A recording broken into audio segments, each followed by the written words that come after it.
there, this is Social P Communications, and welcome to a special podcast on the 100 best horror films, according to a bunch of different horror experts, including Guillermo Del Toro, Stephen King, Clive Barker, Joe Dante, among others. Even horror critic Kim Newman, who's written a good amount of horror books that I actually enjoy. Um, and I'm joined with a good friend of mine. Hello there, this is Matt, aka Ramboraph4life. And I asked him if he wanted to join me on this, and he was willing to do that. I felt this needed a special thing. I wanted to make this a special sort of.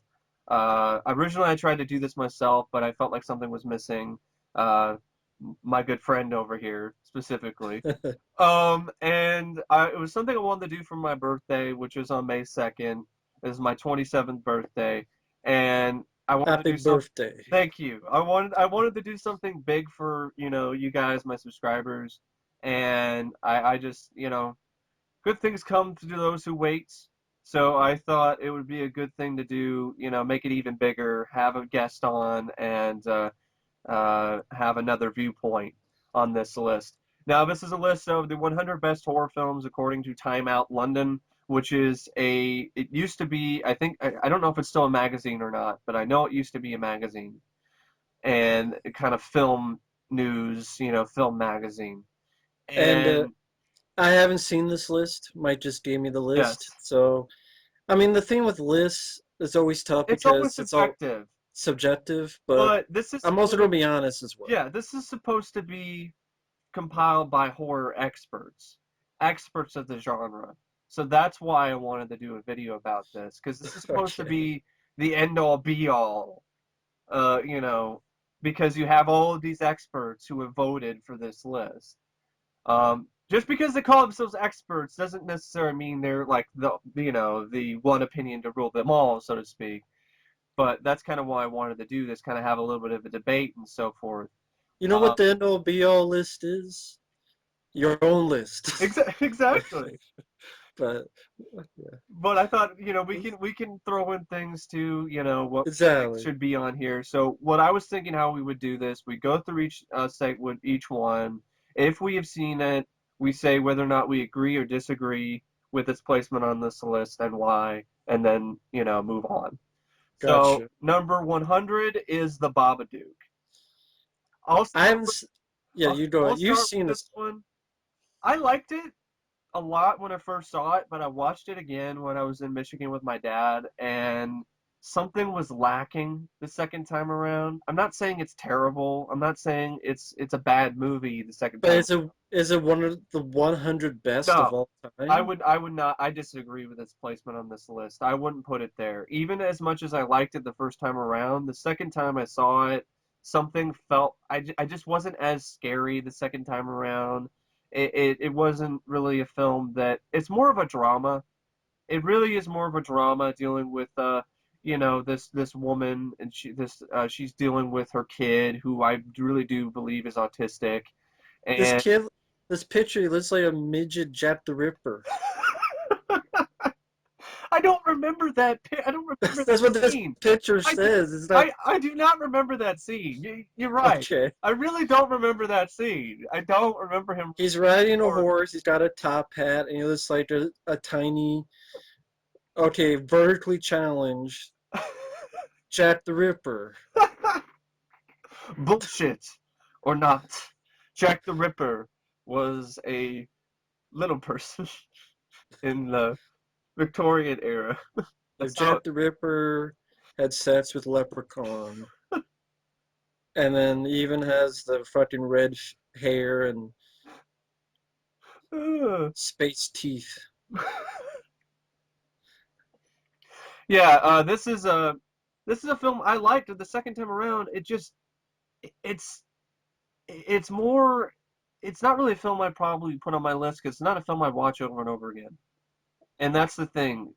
Best horror films to me are ones that I would not get tired of, or films that I could watch more than once. And this doesn't really seem like one of those movies. Now I could watch it every other year, so to speak, but not really something that I'd probably watch a lot.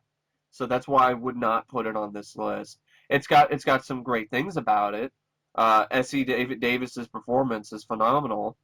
Uh, but it's definitely, I do feel it's more of a drama. There are some horror elements to it, but it seems like it's more of a psychological drama with some supernatural stuff in it. But, I think there's other films of this type that are much more, are better to me after watching it the second time around. The Shining is definitely one of them. Um, I haven't seen it, so I can't say anything about it, to be fair. all right. That's So that's number 100. Number 99 is The Mist from 2007. I disagree. Even though I didn't mind the movie the last time I saw it, I don't think it's a movie that I would put on my top 100. I think it's an okay movie. I mean, okay, I like Thomas Jane. I like the idea, the concept, being a shopping mall, something's outside. Yeah, the ending is ballsy, I'll give you that. But I don't care for the CGI special effects. I don't care for this reason. Well, you have to see it in black and white. That doesn't make any difference to me. I'm That doesn't sorry. make any sense to me, really. I That's thought your Frank argument? Darabont or someone else mentioned it. I don't know who it was. That's your Someone, argument? that was one argument. And even here it says that. It says the movie comes alive in its glittering monochrome DVD version. Oh, well, I didn't even read that. So that just proved my point that people say that. I think Frank Darabont has done much better. His writing in Elm Street 3, his writing in the Blob remake, his directing in The Shawshank Yeah. Redemption.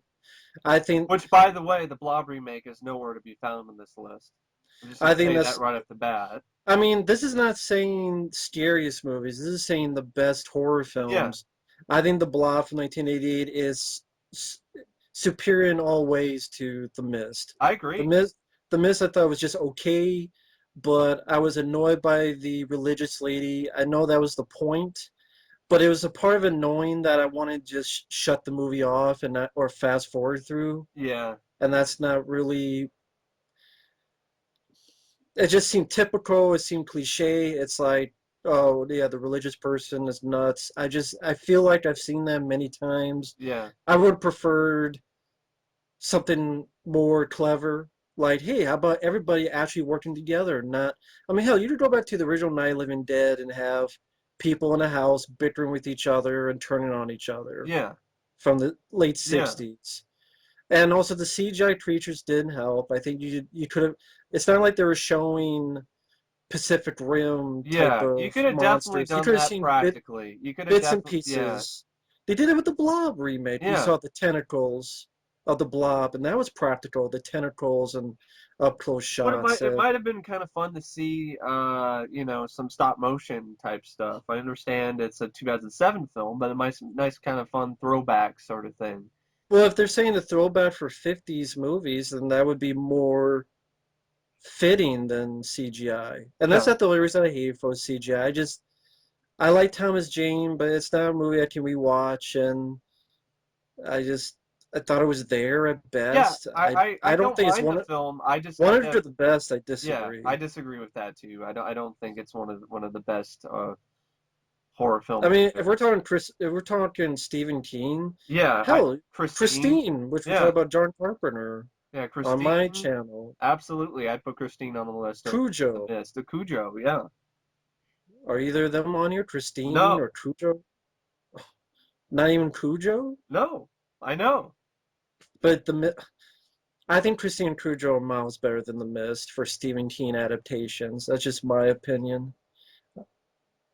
I So think there are many yeah, others. I agree too. I'd even put Cat's Eye on the list above The Mist. The next one is number 98. It's Martin, the 1976 film directed by George Romero. I like this movie, but it would not be in my top 100. Um, it's a film I do like. I like its concept, the idea of sort of a realistic vampire movie. It's not really a vampire. He doesn't have sharp teeth. He's not immortal. He takes a razor blade and slits people's wrists or whatever and drinks their blood. There's something really terrifying about that, and that's actually happened in real life. There's actual people like this around. So, but it's I wouldn't call it one of my favorite George Romero films, and the fact that this is on the list, but Creepshow isn't, Monkey Shines isn't, the Dark Half isn't. I mean, I'd put the Dark Half on the list above Martin. Definitely Creepshow, and definitely Monkey Shines. Um, but Martin's not a bad film. It's just not a movie that I would put on my personal 100 best horror films list. So that's why I disagree with its placement on this list. Yeah, I disagree. I mean, I think the majority, as it says here, I mean, not in the words, but I've heard that Martin's considered one of George Romero's best films. Or that's Night of Living Dead or Dawn of the Dead. They always say Martin. It, But yeah, I mean, I like Creepshow more. I like The Dark Half more. I like Monkey Shines more. I like Day of the Dead more. yeah, Martin is there. It's okay. John Amplis is fine. It's it's not a film I could rewatch yeah, though. I because mean, I've there isn't seen. really characters in it that, okay, this is something you want to revisit multiple times because the guy is a sadistic, crazy, it's mostly the movie's about Martin. So, but honestly, Maniac is a film that I think is more effective than this. Um, because I remember them trying, there's some kind of sympathy they're trying to have for this kid. Like you're trying to be somewhat sympathetic with this kid. I could be wrong. It's been a while since I saw it, but I think a little bit, yeah. and I get what you mean. that didn't seem to really work for me because I don't feel any sympathy for this kid really. Um, but with something like Maniac, it doesn't bother to do that. So, it's just a fat pit-faced slub of a guy who's just a crazy psycho. And that's not on this list either, and I'd honestly put it on there somewhere. Yeah, I mean, I Henry Portrait of a Serial Killer, I think Yes. is a better And that's movie. that's on the list down on this on the list. Okay. So I definitely think that's a better film too. But Martin, I mean, I understand why it's on the list for a lot of people, Yeah. but it would not be on my list. There are other George Romero films I like more. I've seen it once. The only time I'd see it again if I ever did like a George Romero Yeah. marathon of reviews, Yeah. but it's not other. I don't get what's the big appeal. I don't know. It's not scary. I don't think it was suspenseful. I didn't really feel sorry for the lead. Yeah, I didn't either. Um, I mean, what's the appeal of the film? I mean, it's okay for the acting, but other than that, what else? I don't know. I think people really like the concept, or they like they come up with this idea of how someone who's a teenager, how young people respond to images of horror. I guess it's supposed to be an anti-horror masterpiece, according to some people. Oh, okay. But teach their own. It's, it's not a bad film. I was No, it's not. A lot of these films, I mean, they're not horrible so far. It's just I wouldn't personally put them on a list of best horror films for me. The next one, the the Mist for me is kind of a bad movie yeah, for me. But number that's me. number 97 is God Told Me To from 1976, directed by Larry Cohen. I really like this movie, but it's not a horror film. I would not put this on a horror film list. I don't consider this a horror movie. I consider this a sci-fi mystery crime drama thriller, really more of a horror film. I don't know about you. I don't really consider this a horror film. No, I never thought of it as a horror film. I no, I mean well, I Fantasy. guess it's definitely a weird Yeah, film. it's a weird film. I mean, and I do like the movie. I love the concept of it. There's people who are committing suicide and they keep saying God told me to before they do it. And Well, they go on a rampage. They yeah, go on they this go on a rampage, rampage and then and they then they then get they killed. Like, then they commit suicide. Some of them do. So they kill all these yeah, people. It's like serial killers. The people are doing all these killings and they say God told me to do it. Um, and then you have this sci-fi element. that's why I consider it more of a sci-fi film because there's definite sci-fi elements of this movie with aliens and so forth and UFOs and stuff like that. Yeah, I mean, I haven't seen a film for a while. I like the film for its weirdness. Yeah. I like Tony LoBianco's performance. Larry Cohen's direction is great as usual. The concept is unique and does grab me.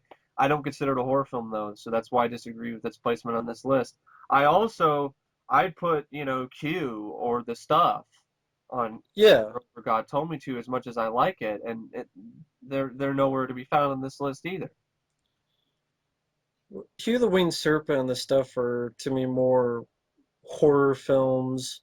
I mean, one's a monster film, well, it's a different kind of monster film. Yeah. I would definitely put. I enjoy those two more than God Told Me to, and I would put those I more. like God Told Me to, but I would definitely put those two above it as well. So Yeah, I would not put God Told Me to on 100 best list. I wouldn't put it on a list of horror. Maybe on sci-fi if I was or something like that, maybe, but not. Sci-fi would make a little bit more sense. The next one is number 96. It's It Follows, directed by David Robert Mitchell. I really like the film, but I don't know if I put it on my top 100. Like I'm undecided because I'd have to do research and look through a bunch of different horror movies and put together my own personal list. Part of me is thinking it might crack it, but then more part of me is also thinking it'd probably be on the outside because there's probably other films I'd put above it. I personally liked it more than my good friend here, but I I I I still like the film I, though. I know, But but yeah, I yeah. really like the movie, but it's one of those things that I don't know. I don't know if I agree. It's like I'm neutral on its placement on this list. I like the movie. I like the atmosphere. The acting's not bad at Yeah. all. The music. I love the score. I think It's the masterpiece. monsters, the it is pretty fucking stupid. I mean, it needs to learn some tips from John Carver's The Thing on how to Yeah, hide. yeah, I mean, to be more subtle than having a naked ass man on top of a roof or a naked yeah. tittied woman When I pissing think about on it, herself in front of yeah. When I think about it some more, That's not gonna fool anybody, I mean, when Scrooge. I think about it That's what some it is. more, Matt does have a point where Especially when, it could have done a little bit. It was more effective when you had the stuff where it could be the little girl, they're on a soccer field, and it could be one of the little girls playing soccer behind them or something. but it's That's more never effective. any of them. It's always the most obvious one, like a naked person or a titty person pissing herself, Yeah, or an or old lady seven walking foot on a tall walker. Yeah, basketball player, yeah. 7 foot tall, 8 foot tall, uh, ready Kareem for Abdul-Jabbar over there. ready to play for the Lakers. I mean, but I still like the film. I do The too. film's pretty new, Yeah, so I don't know. I mean, give it a little bit more time yeah, than a year, yeah. maybe. Well, the Babadook's pretty new too, so that's why. Yeah, Yeah, so I don't know if I'd put any of those films in my personal best, 100 top 100, but It Follows might make it, but it just depends on what other films I put on there. Like I have to get the list together, and this list, and you'll see why later on, Matt.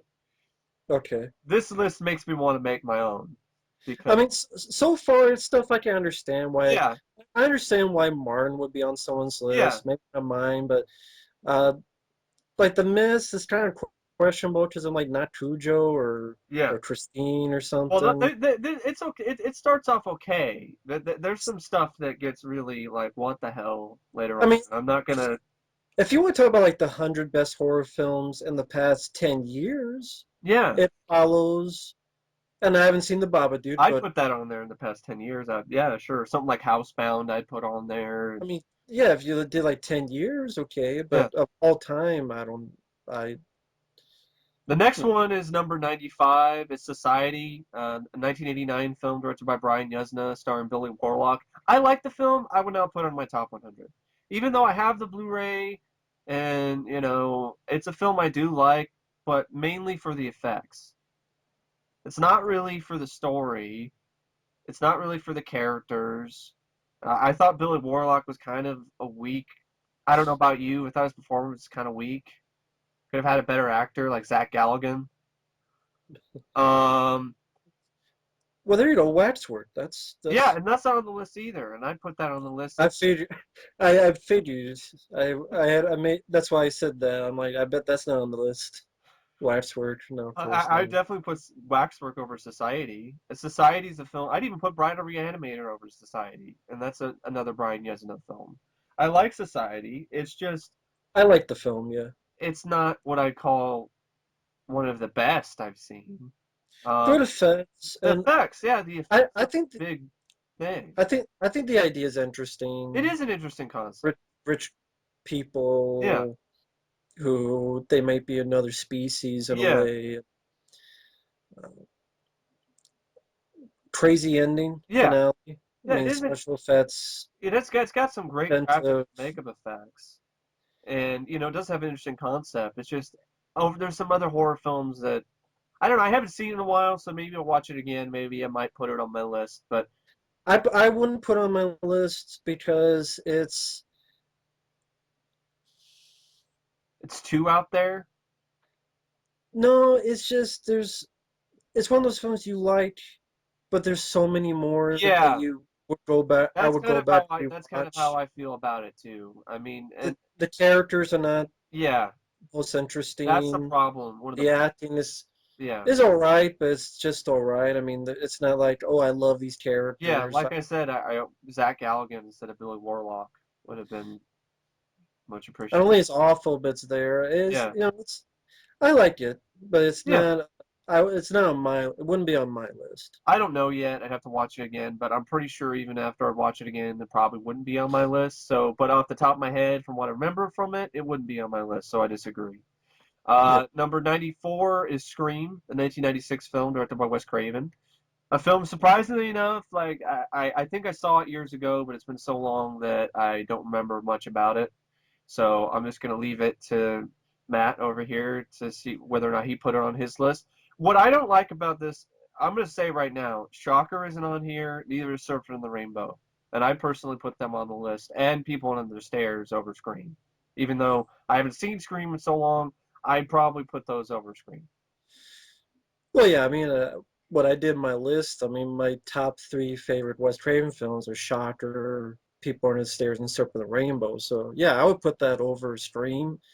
But I still enjoy Stream. And at top 100, I just see myself putting on there because the film itself, even if you want to take away some of the bad movies they came out after Yeah, because of it, the film is still well directed. It's still a really good script by Kevin Williamson. It was still very imaginative at the time yeah, when the horror genre was pretty dying. I found good movies. I mean, Dr. Giggles and so forth, but yeah. as you, but the New mainstream Nightmare was another one, and that's not on the list either. New Nightmare I would put above this. But I still enjoy Scream. It's still, I think, a good murder mystery. Some good twists and turns. Uh, at least, especially the first time I saw it, I didn't. I like the murder mystery vibe. Hmm. Which honestly, the murder mystery, the red herring was from Prom Night, but I think it was done better here than in Prom Night. Yeah. I would even say I don't mind the original Prom Night, but I think Scream is better than the original Prom Night. Nev Campbell does a good job. The cast works fine. I like Matthew Lillard. Jamie Kennedy does fine for what he has to do. The cast all work well. They're not annoying. I think they're likable. I think some of the dialogue is pretty well written. You see the fawns get killed. uh, Matthew Lillard's hilarious at the end. When he's talking on the phone, it's like, "Did you really call the cops?" "Yes, I did." "Oh, my mom and dad will be so mad at me." And then like Steve Allward hits him with the phone, and Matthew's like, "You hit me with the phone, you dick!" And it was like an accident. Like that's not really how it's supposed to be, but it slipped out Steve Allward's hand, so Yeah. he improvised that line. And it's pretty bloody for a mainstream film, and I would put it in the top 100. I really like Stream. Stream 2, not so much. Stream 3, I don't mind. A lot of people hate that. Stream 4, I hated. Hmm. Uh, I thought that was sad. I think that was Wes Craven's last film, sadly. I'm definitely gonna have to rewatch the Scream films again to really before I could really say whether or not I put her on the list. But But I you think the know, first film yeah, itself is a really well done, has a good score, and a good yeah. soundtrack as well. Do you feel that the Ghostface sort of killer has been kind of it's been weakened in terms of its impact because of films like Scary Movie and so on? Weekend, I mean, I'm not gonna say it's ever been one of my favorites. I mean, Yeah, Hockey Mask, Freddy, yeah, Michael Myers, so forth. But I think for the film itself, I think it works for the film itself. It's just it's not that movie's fault. yeah, I guess is what I look hmm at. I mean, it's not its fault they made a shitty TV series. yeah, So it's not its fault that they made like 50 rip-offs yeah, afterward. I yeah. know what he did last summer. Shriek if you know what I did last summer. Yeah, Um, the, Valentine or yeah. something. Speaking of Valentine, in case you're wondering, My Bloody Valentine's not on this list. A lot of slashers, except for like the main big ones. Except strangely enough, not Child's Play isn't on here, which is Well, that's sad because surprising. I would put the original My Bloody Valentine and Child's Play on my So would 100 I. I list. was shocked Child's Play wasn't on this list. So So that's BS. I mean, it's all subjective, but on my list, it would be on my so list. mine too, as well as Child's Play too. Now, number 93 is Re-Animator. I agree. I'd put this in my top 100. I love Re-Animator. It's a zany, crazy, uh, really, really inventive, wild movie with it shows you what you can do with a low budget. Um, you got a scene where, a head is literally given some head. And, Stuart Gordon is definitely one of his best films. I love Jeffrey Combs in it. Oh, what's the guy's name? Is it Ed Gale? I think that's Who? his name. The guy who's like that severed head. I think that's Ed Gale, I think. No, No, it's not isn't Ed Ed Gale. Gale Howard the Duck? That's Howard the Duck. Damn it. Fuck.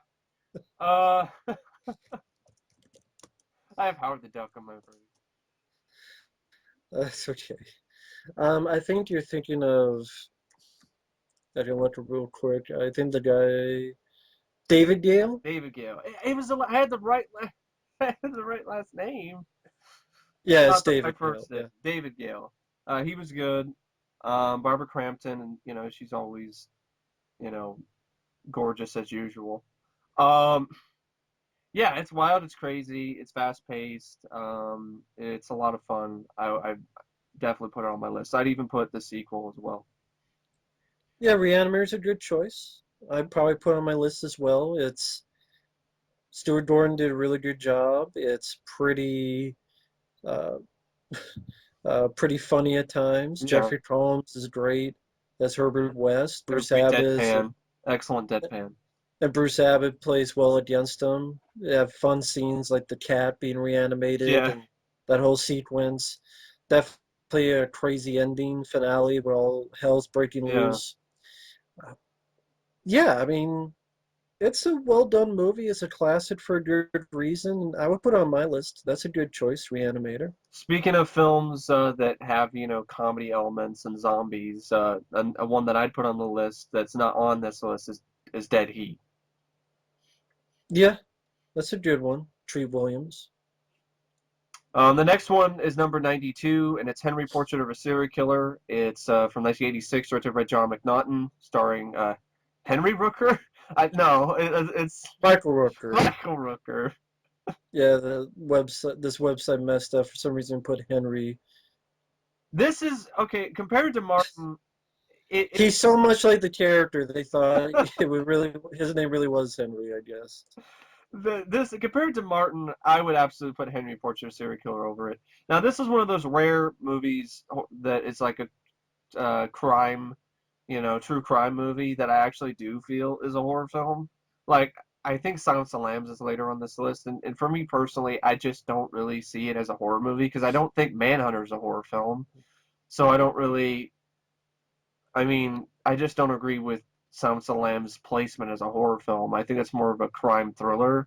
But Henry the Portrait Serial Killer, though, it's from the point of view of the serial killer himself, so it has this very real horror to it. That's very, it definitely gets under your skin, and Michael Rooker's performance is phenomenal, and that's a big reason why I like the film, and it's definitely a big reason why I put it on my list.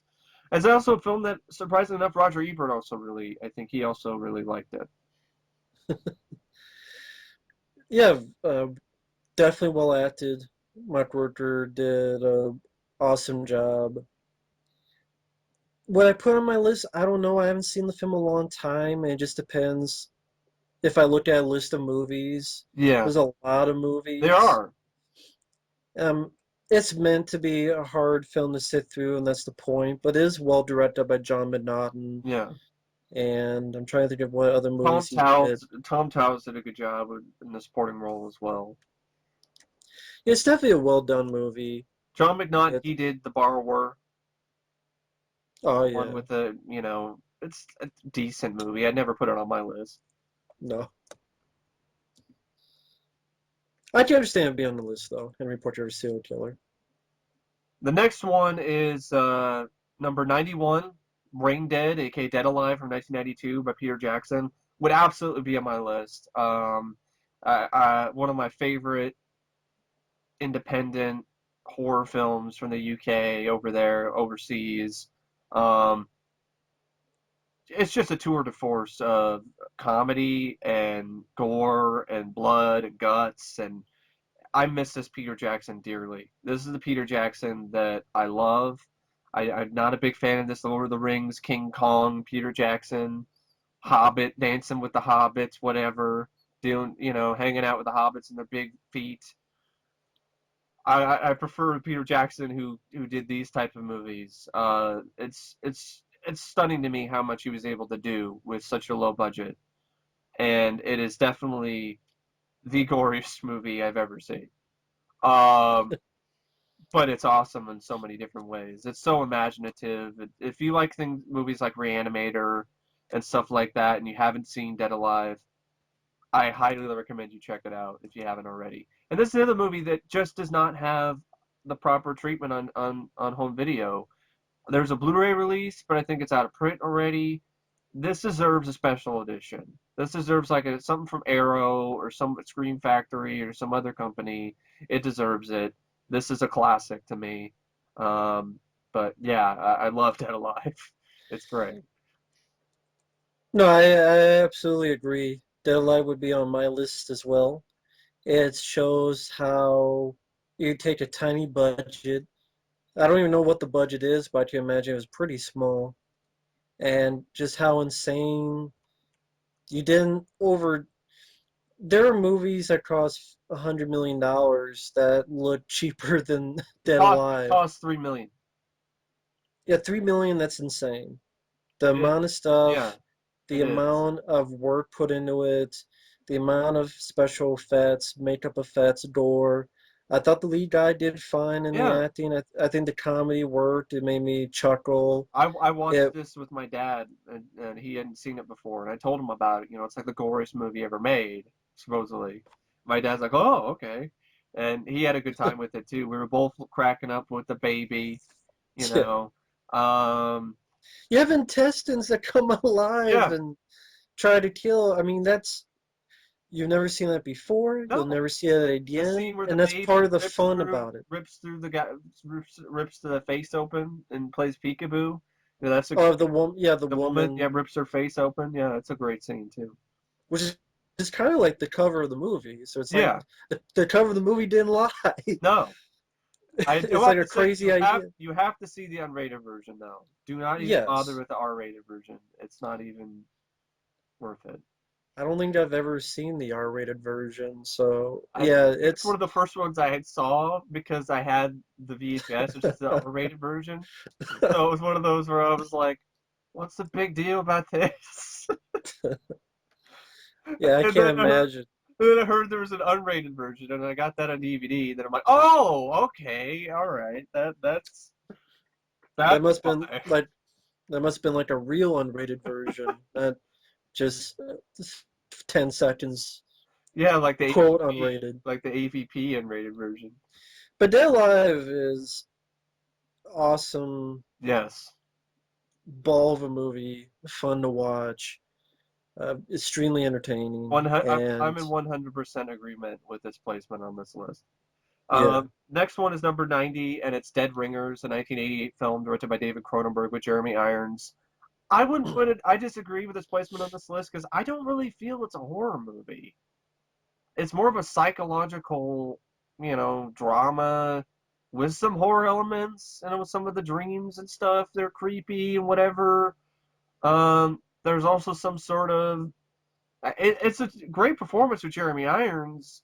I just, and it's not really a Cronenberg film that I would personally put The Brood over this or Videodrome, and Videodrome is on here, but Oh, okay. and the Fly remake. But Dead Ringers, it wouldn't make my top 100. No, I mean Jeremy Irons is good. There's some interesting scenes. Uh, I thought it was okay, but at the same time, I feel it's a bit overrated. Yeah, I mean, for David Cronenberg's work, I just when I saw the film, I'm like, I don't really get the big deal with the movie. What's that disturbing about it? I mean, it's two twins and they love a woman, and it's. I'm like, from what people described it, I'm like, it's not as disturbing as you're making it describe it. I don't really get it, and yeah, I don't really feel it is really a horror movie. I don't even remember any really scenes that were that horror related of any sort. It's just you had that sort of surgeon scene or whatever. That's the only thing I could think of is that one, the one where they're like in the red surgeon robes and these weird looking instruments that they were using. did they try to sew each other together or something? Yeah, I something like that. I mean, can't remember. that's I haven't seen it in a while either, but that's the only thing I really remember. I mean, if you look at the writing on this, that their reasoning for this, they're saying more than any other Cronenberg film, Dead Ringers tests the limits of what constitutes a horror movie. I disagree with that. I more than any other Cronenberg film, more than The Fly, more than The Brood, more than Videodrome. Yeah, I disagree with Dead Ringers' placement on this list, but it's just my opinion. I know. Yes. No, I agree. Number 89, I absolutely agree, and it's Day of the Dead from 1985, directed by George A. Romero. This is actually my favorite George A. Romero zombie film. I think it's the first one I saw, so I think that's a big reason why.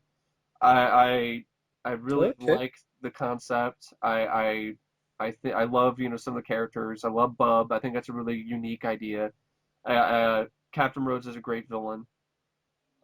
Choke on him, and it's got some of the best practical makeup effects I've seen. Probably right up there with John Carpenter's The Thing for me. It's that good by Tom Yeah. Savini. So, because he actually studied a lot of anatomy to make it as anatomically correct as possible. So, and I always thought it was definitely underrated. And over the years, it's gotten more of its, you know, due, so to speak. But I like Dawn. I just really like Day of the Dead. Yeah, I mean, I would say Dawn of the Dead's my favorite, but Day of the Dead is definitely a great, definitely one of the best zombie films out there. Yeah. Yeah, the makeup effects are excellent. Was it Joe Pilato? He's a lot of fun. I'm running this funny from Frankenstein. I don't want to know what the fuck you're doing with my time. I love that Yeah. character. He's a great villain. Yeah. Lloyd Cardille, I thought worked fine as the Yeah. lead. I thought you did a good job too. Terry Alexander, I bought his Jamaican accent. I mean, I know Yeah. a lot don't, but I I was could deal fine with with it. it. I could deal with it. I mean, hey, I watch Cool Runnings, so maybe that's why. The underground bunker was an interesting Yeah, location, and of course, we all know the that wasn't the original yeah. idea because of the budget But and part of me, I liked that because it was, okay, you had to scale it back a a little little bit bit. claustrophobic. But I like that because it was claustrophobic, and I tend to like movies like that anyway. I mean, don't get me wrong, I love Dawn too. Like sometimes Right, they flip flop. It's like okay, oh, I like Dawn better, or I like Day. It's kind of like probably they're pretty equal right, in a lot of ways. It's just Day has a special spot for me because it's the first one I saw, yeah, so I think that's yeah, part of it. and Bub is definitely great. Yeah, Probably the most famous zombie out there. yeah. Don't bother with the fucking remake or the stupid sequel. They both Did you ever suck. see the sequel? I saw Phalus's review of the sequel, and I think that's enough.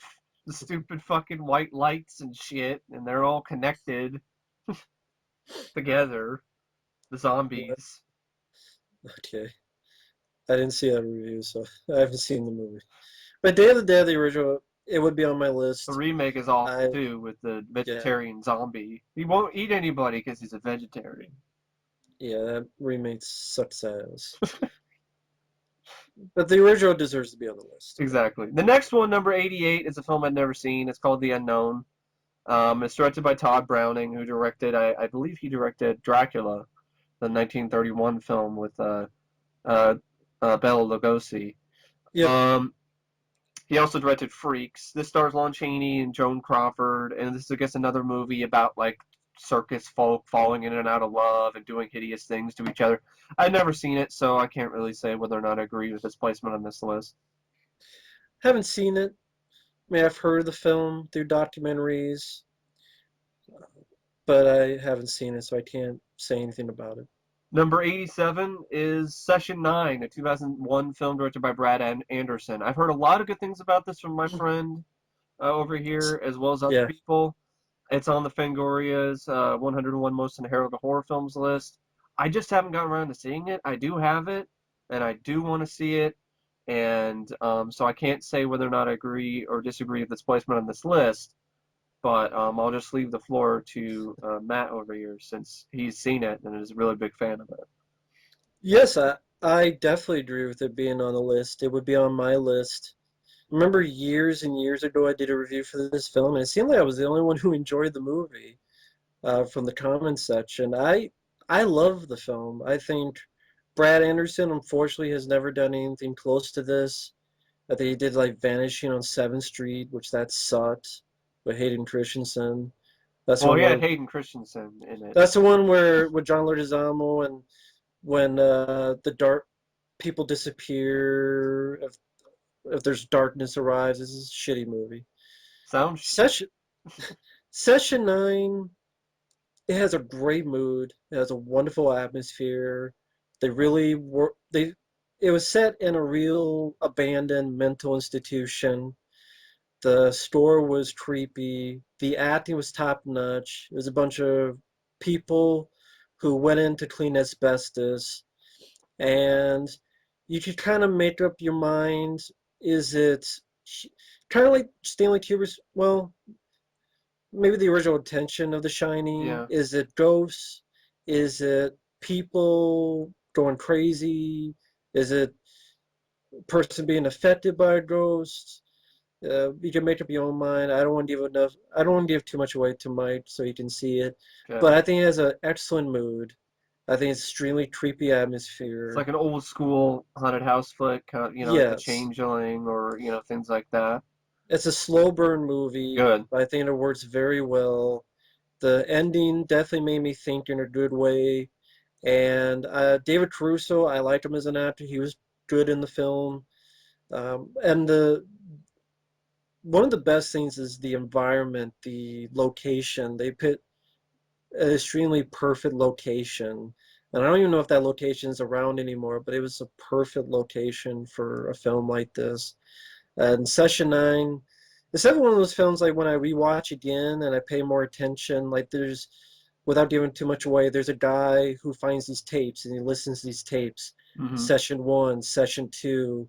And when you pay attention to those tapes and you realize something, it kind of helps with the film. But it's not needed. It's just a lot of good little touches in it. And it's definitely one of those films that is a great watch, but it's definitely even better So rewatch as it's well. like a throwback, to sort of some of the I would older say that, haunted house yes. sort of films from, the 70s and 80s. It is not an action film. It is not, there's no Not a CGIs, gore nothing like fest. that. It's more in terms of The Changeling, The Shining, the that type Sounds of. right up my alley, so I'll absolutely It's, give that a look sometime. I definitely agree with it being on the list. The next one, this is where the list starts to kind of go off the rails for me. This is number 86, Solo from 1975, directed by Pier Paolo Pasolini. I've never seen the movie. I have no desire to see this movie because pretty much I've seen reviews of this movie. I've seen the trailer.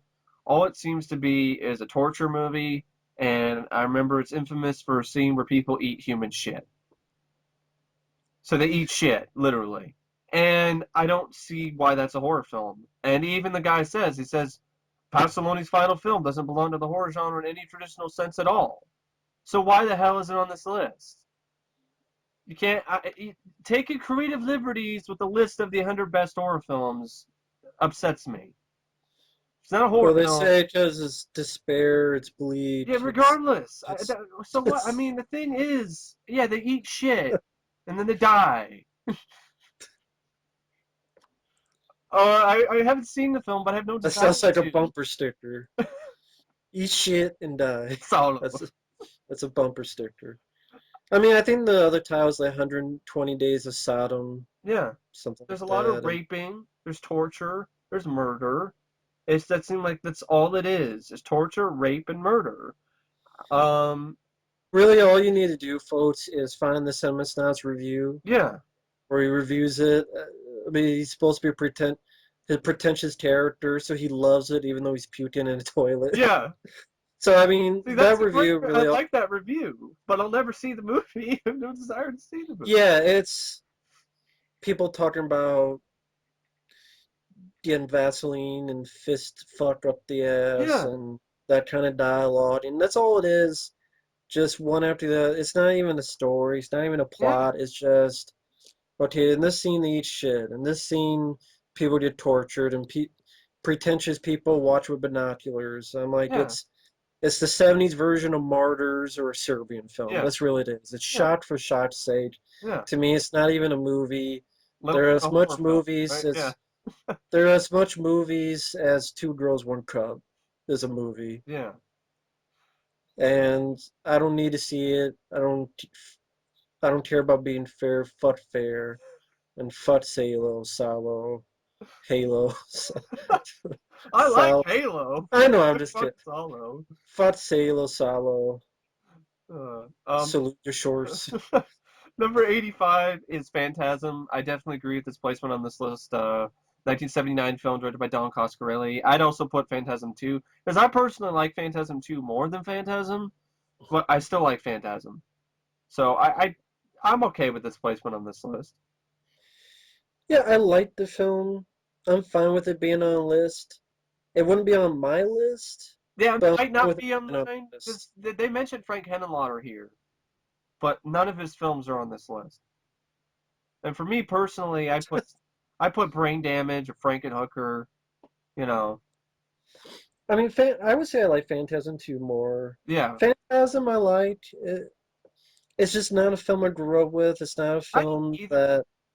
But I remember it's one of the first, big marquee horror films I remember seeing because I rented it from the library. And I remember it, definitely burning, some sort of imprint of memory, into my brain, so to speak, when I was younger.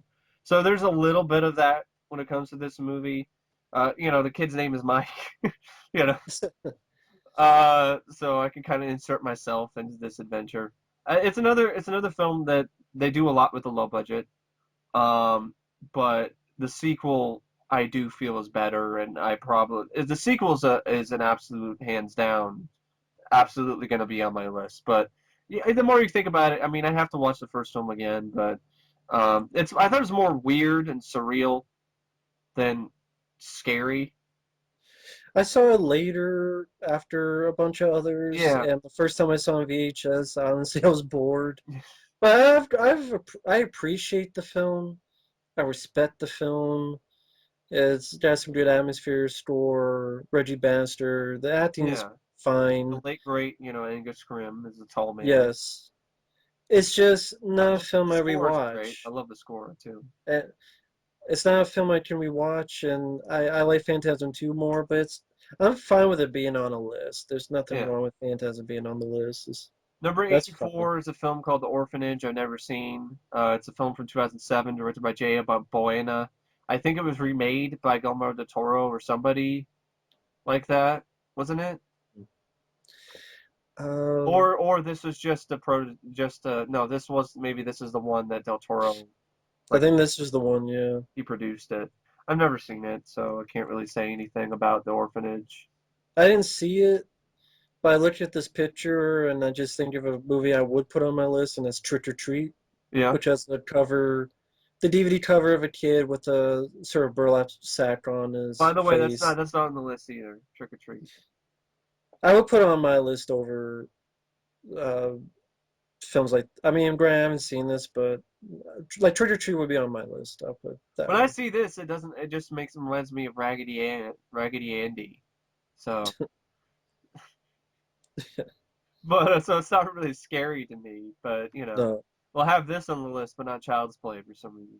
Or maybe it is, but I forgot. But I don't remember seeing it on the list. The next one is Dracula from 1958, number 83, directed by Terrence Fisher with Christopher Lee, Peter Cushing. I like this one. Me personally, I put Bram Stoker's Dracula on the list over this, or Fright Night, which is nowhere on this list, by the way. Fright Night, nope, uh, so. This is horror Dracula.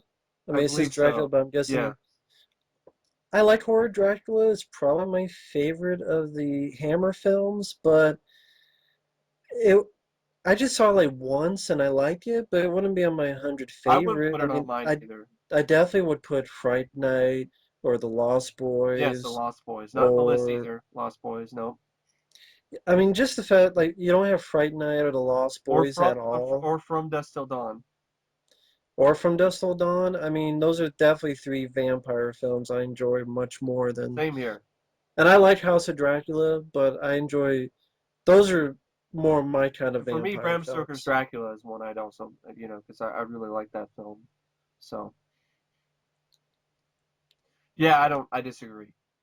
Yeah. Number 82 is a film called Black Sabbath from 1963, directed by Mario Bava. Boris Karloff's in it. I saw this movie. I wouldn't put this on my list.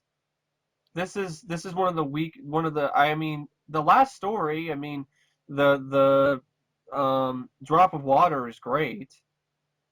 I'll give it credit for that. The telephone was forgettable, and the wardrobe lock wasted was way too long. So I Oh, it's that telephone. Okay. yeah. Okay. Okay. Not the Inside joke, not folks. the one with Whoopi Goldberg. It's Alec. That's a whole different other horror movie. Um, Black Sabbath, yes, they inspired the name. It's the band Black Sabbath. Cool. All right. I would not place this on my list of 100 best horror films. I didn't mind the film. I didn't hate it, but this is like one of the few horror anthologies that are on this list, and there's no creep show. And I for me personally, that's bullshit. But that's just me because creep show is my all-time favorite horror film, so I'm definitely biased there. But I would definitely put Tales from the Dark Side of the movie over Black Sabbath as well. I even liked ABC's of Death 2 more than Black Sabbath. So Black Sabbath's got some great visuals and it's definitely gorgeous at times. It's got a great finale story, Drop of Water. But for me personally, there's like two weak stories and like one really good one. So definitely would not be on my list. Haven't seen the film. Number 81. I really like this film, Invasion of the Body Snatchers, 1978, the remake by Philip Kaufman, with Donald Sutherland and Leonard Nimoy. I wouldn't Which call this a horror film though. I really, it's that's the thing. If you're gonna call this a horror movie, then something like Robert A. Heinlein's The Puppet Masters would be a horror film, and I don't consider that a horror movie. well, they So probably have Alien on the list, right? yeah, but Alien has more horror elements to me than Invasion of the Body Snatchers. Invasion of the Body Snatchers is like cloning people and stuff. I wouldn't really consider clones, a movie with clones a horror film, but that's just me. I could see why people might put it on the list. I think it's more of a sci-fi movie though than a horror film. But I would say the remake is more of a horror film than the original, which is also on this list, by the way. Mm. Um, I like the film. Uh, the cast do a good job. It's a well done film. I don't know if I put it on my list. yeah, I'd have to watch it again. Not not for any reason. It's just there's a lot of movies I like more Yeah, that I grew up with more. I mean, my favorite Spy Snatchers film is honestly the '90s one. I like that one I too. I, I like the '70s one though, but if I had to pick a favorite, it'd be Abel Ferrara's Would you one. put that one on your list? It might be for hundreds a lot. So Yeah, yeah, it probably would be on my list. Because the '90s one just it is that underrated. I agree, it's I underrated. just really like the mood in the '90s one. Just Got a that great Abel quote too. Ferrara mood. It's got a great quote in it too. Where are you gonna run? We don't hide nowhere because no one Left like it to left. left. We don't go. We don't run. We don't hide. Yeah. Meg Tilly? Yeah, Yeah. So, but the '78 Invasion of Body Snatch is still a good movie. yeah. So I could see it being on the list. And Stream Factor, I think, just announced they're doing a Blu-ray of that. I don't really need it because I have the DVD which already is like loaded with features. So So do I. Actually have a Blu-ray that has features, so I don't really need anything else. the the It'd be cool if next, it was the '90s yeah. one, but Good I luck with prefer the that. '90s Good luck Blu-ray. with that happening. The next one is number 80, and Fuck this I movie. absolutely disagree. I'm with I would Matt. definitely instead I would either put Road Games Number 80 with is Wolf Stacy Creek, by Keach. the way, folks. It's Wolf Yeah, Creek, the 2005 film directed by Greg McLean. I did not like this film. I don't I get didn't the like hype it for either. it. It's just a wannabe Crocodile Dundee motherfucker killing people. And then there's one scene where he wants a head on a stick and puts his knife into the spinal cord. That's like the shocking scene in the movie. Yeah. And I would either put Road Games or The Hitcher with Yeah, it. the Hitcher's nowhere on here, which The Creek, original. Wolf Creek, but no Hitcher, the original, the 1986 film. I think it's 86, right? Or was it 85? I think six. I think it's 86. Wolf Creek, yeah, fuck Wolf Creek. I really, I saw it once a long time ago. I wasn't impressed. I thought it was boring. I thought it was I overrated. agree. I I agree. thought it was. Every single word that this guy is saying, I agree with. That's exactly how I felt when I watched this movie a while ago.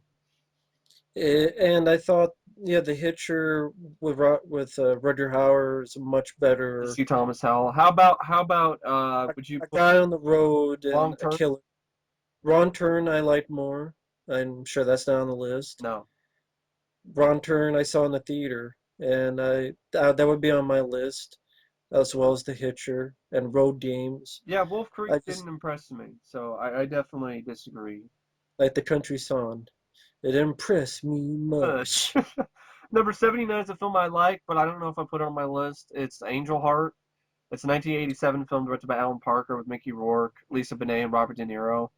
I mean, I Jacob's like Ladder I personally like a lot more when it comes to this type of mind fuck type of, movie, which they're kind of similar in that kind of way, go down the rabbit hole, type movie. yeah, I mean Jacob's Ladder is one of my favorites, so That's yeah. that's on the list, I believe. So Angel Heart I like. Mickey Rourke and Robert De Niro are good, but yeah, there are other voodoo films I like more. The Believers I yeah, like more. I absolutely do. and Yeah, I put The them. Serpent and the Rainbow I like Yeah, more. neither one, I think, neither of those films are on the list. I definitely put them over Angel Heart. Angel Heart's not like it's a bad movie. I like the film. I personally feel it's a bit over long. It is a pretty long movie. But it does have its fair share of elements that do work. I just personally prefer The Believers with Martin Sheen. and someone explained to me the twist 100%, I don't know. because the twist 100%, like the 100% story of the twist. Did someone try to explain that to me? Explain it to me too, because I have no idea. So I kind of get it, but kind of not. Like, I get with the past and this and that, but then, is that the whole like, twist where he's the devil? Is it Robert De Niro's the devil? Is that the twist? well, yeah, because he's called Louis Cipher It's or been a while since I've Lucifer. seen it, but No, the twist is Mickey Ward.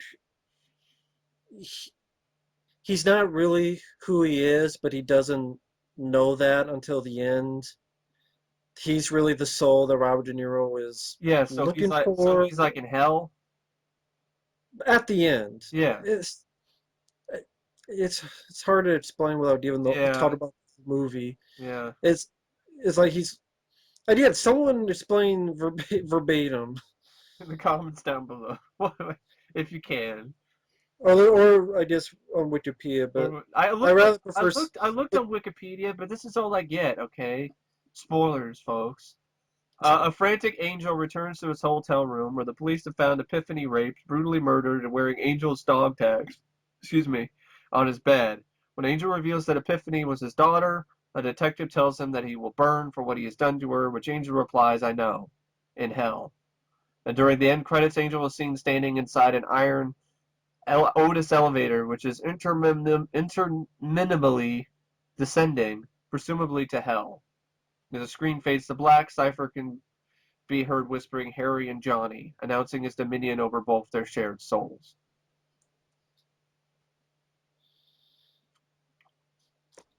Yeah, something about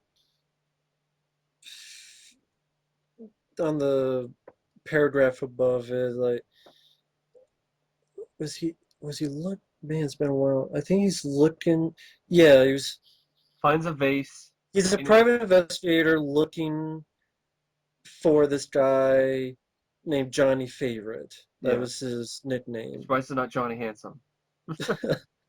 And then he finds out at the end that he himself is Johnny Favorite, Yeah.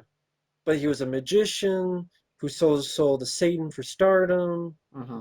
but then he wanted to back out on it, and then he performed some ritual on the boy, ate his heart in order to inhabit his body. Yeah.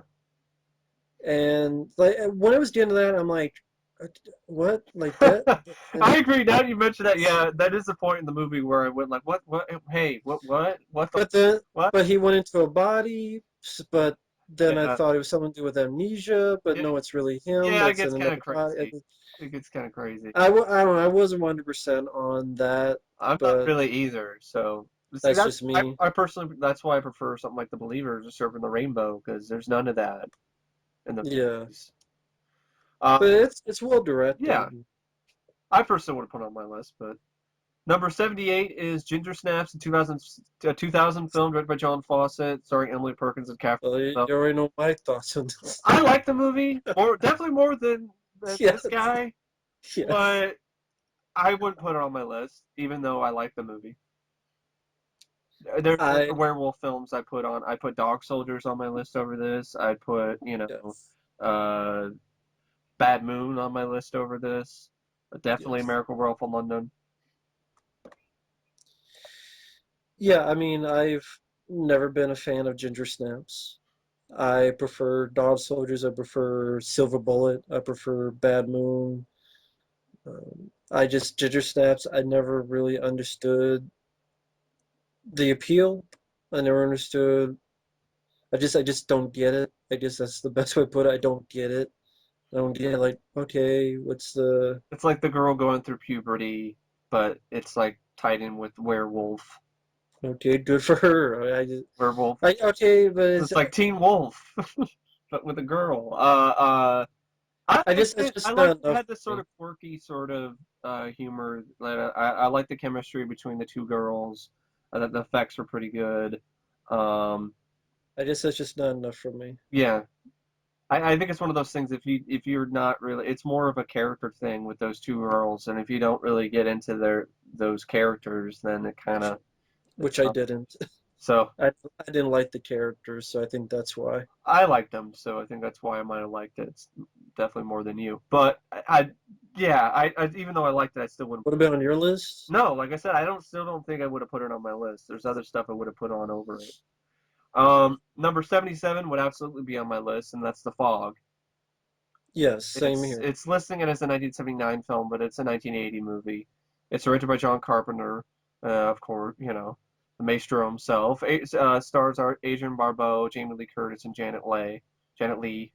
Damn it, I keep doing that.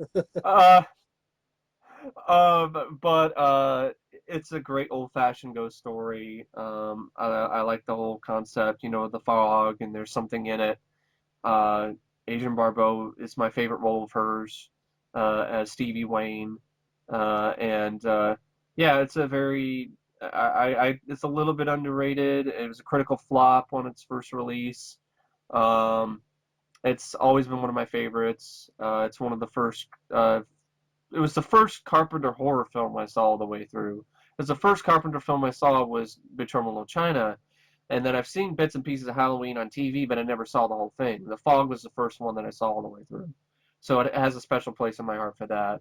And kind of where it is, kind of somewhere near a beach, Antonio Bay. I have memories of going to the beach, on the coast, in Oregon. So it kind of has given that sort of vibe, you know, because I'm sort of familiar with those type of locations and things like that. So, yeah, it's an excellent film. It would definitely be on my list. It's one of my favorite Carpenter films. One of my favorite. It's in the top five of my favorite ghost story movies. So it would absolutely be on my list. I definitely agree.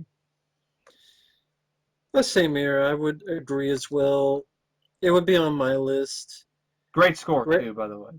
yeah, underrated score, great atmosphere, wonderful cast, just a great ghost story, Yeah, wonderful mood of the fog, the glow in the fog, how they did that practically, the uh, nice background story for what's going yeah, on, the with the crew. lepers, and Yeah, Blake.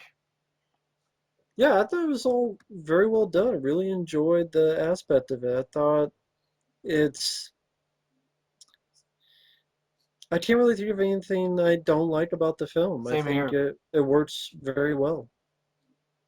The next one is number 76. I've never seen this movie. I've heard about this film. Come and See. It's supposed to be like some really intense war movie, but it's not a horror film. And this is another point where the list starts to go off the rails, where it's like it may not be a horror film per se, but no other movie on our list is as horrifying as this movie. And I'm like, it's an autobiographical account of one boy's journey through rural,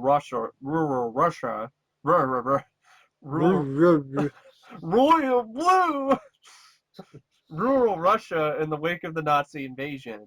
And if you're going to list this as a horror film, then something like Triumph of the Spirit, I think it was Triumph of the Will or whatever.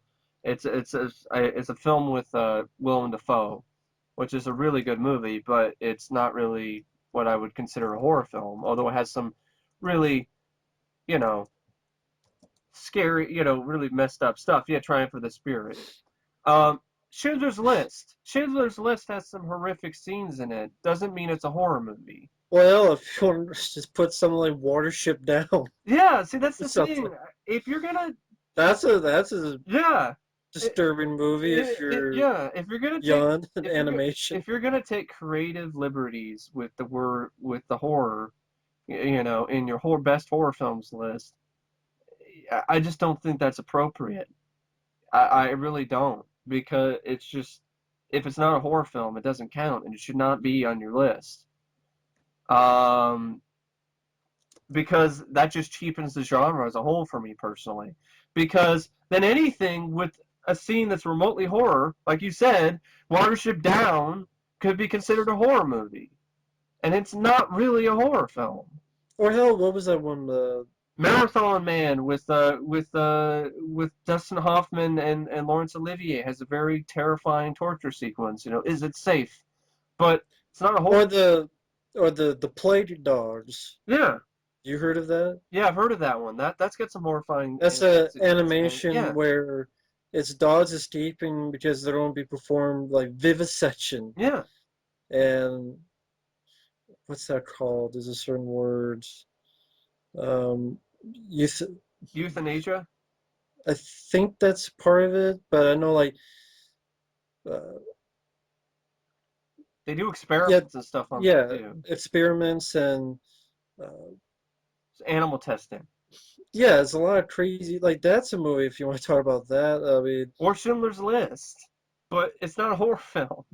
It's got some yeah, horrifying things in it. Doesn't mean it's a horror movie. So even though I haven't seen the film, it's probably a great movie for what it is. I disagree with its placement on this list because it's not a horror film. And even the people who are the guy who's writing this list, who's I guess compiling all of these votes, even he says it's not a horror film. And if it's not a horror uh, film, then it shouldn't be on the list. You're replacing, you're taking a spot away from a film that really is a horror film, and that just bothers me. I yeah, wouldn't do that. yeah. I get what you mean. Number 75 is I disagree. I absolutely agree with this. I was like, I was so worked up about that when I was about to say I disagree. No, no, I definitely agree with this one. And number 75 is Hellraiser. Um, Yeah, will tear your soul apart. Directed by Clive Barker, starring Andrew Robinson, Claire Higgins, and Doug Bradley, as well as Ashley Lawrence. Uh, Excellent movie. Definitely would put this on the list. Some of the most striking and haunting imagery I've seen in a horror film. Uh, eh, Great atmosphere, great mood. I love the score by Christopher Young. It was definitely something very unique and something different compared to what you normally saw. And the horror genre at this point was kind of starting to fall off a little bit in the late 80s. So this is something that really came in and really was a really nice one was a really welcome uh, breath of fresh air and great practical effects too on a very low budget. The stuff with Skin Frank and the whole scene where he forms himself back together. Um, yeah, it's a classic. yeah. Hellraiser deserves to be on the list. I probably put it on mine. Yeah, I put it on mine too. My favorite's the second one, but Hellraiser, great mood, good cast, very nice, Yeah, gory, sort of creepy I love the vibe. concept. The lamentation configuration box, and you figure out the puzzle, and then you unleash these Cenobites, and the look of the Cenobites is great too.